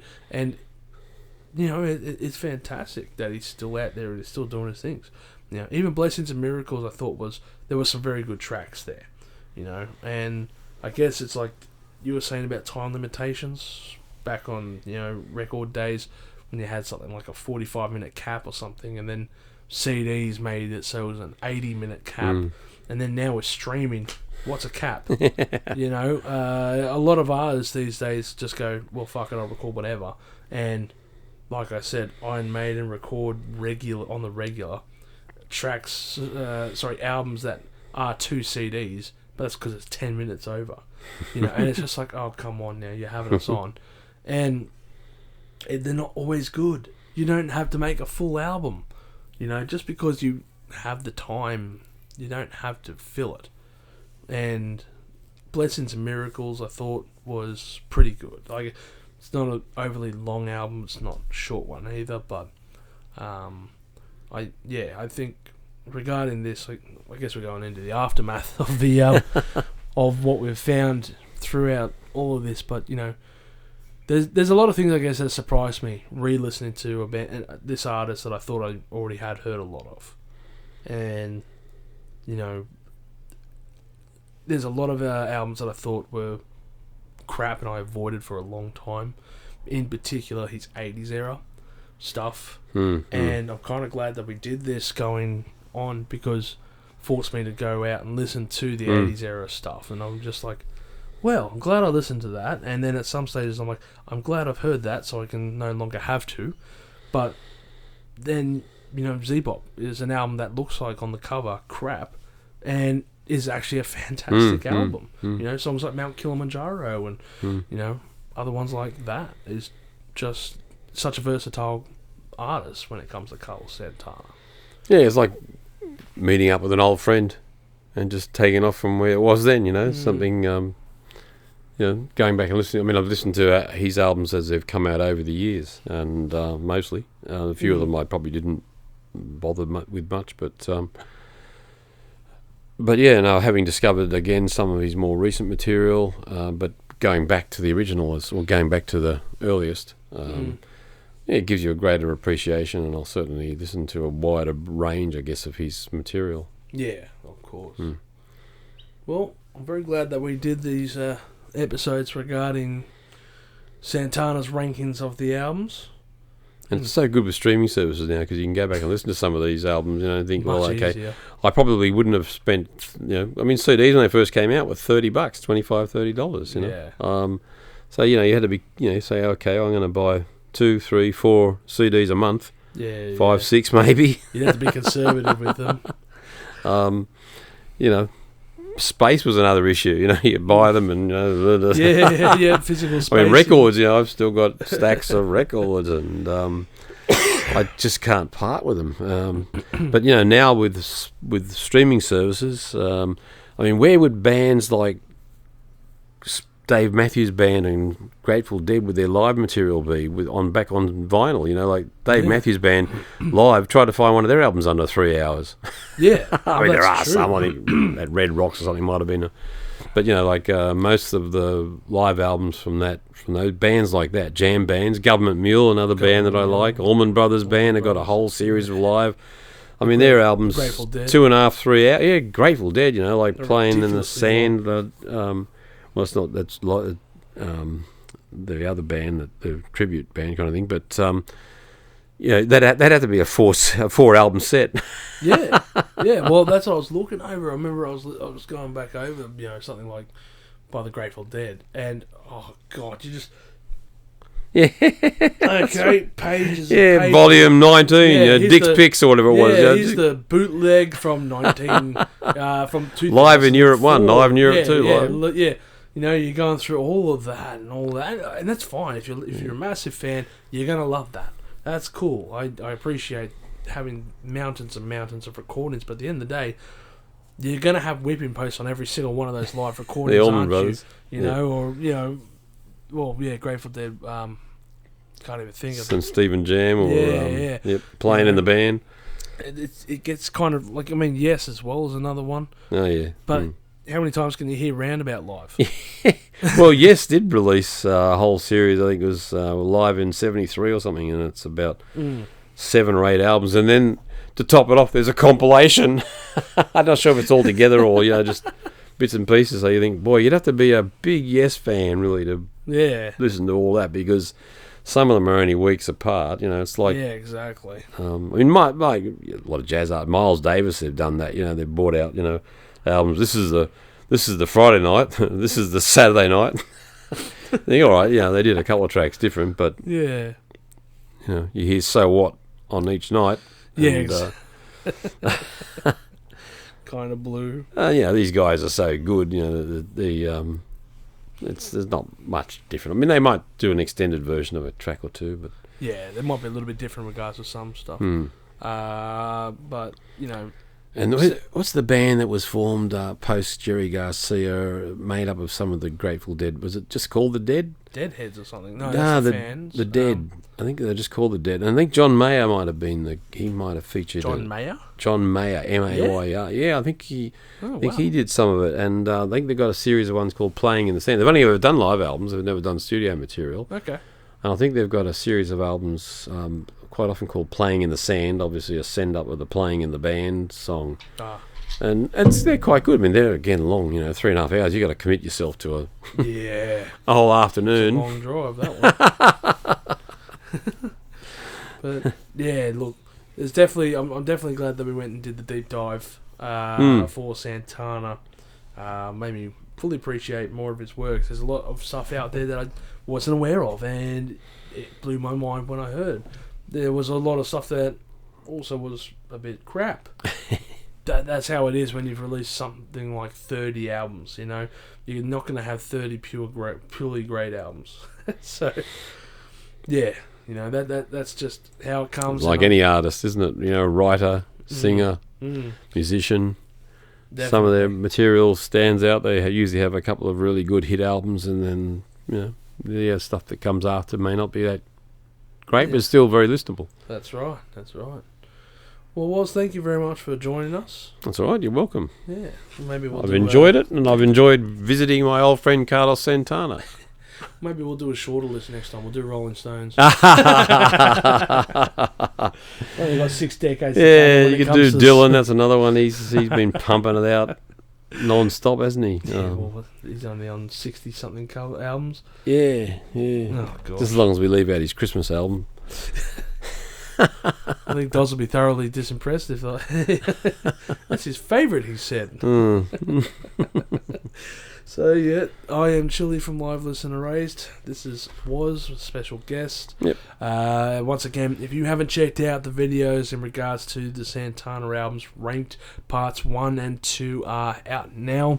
And we also have our podcast, Live Listen Erased, which you can tune in on Spotify and all the other platforms. We also have the episode from Live Listen Erased, episode 5, side C, which does contain 3 bands that I chose for my list, and Santana was one of them, amongst, I think it was Jimi Hendrix and Cream from memory. So tune in to that episode to see our thoughts. On that episode, we're joined once again by Waz and, of course, Doz. We discuss those 3 bands and which one will be erased and which one will be watched live and which one we would listen to forever. So, yep, we've got plenty of videos to check out. And thank you very much for tuning in to these episodes. I know they've been long, but I thank you very much for tuning in. Thank you. Thing gonna change. Change, change, change. Change, change, change. Thing gonna change. Yes, it is.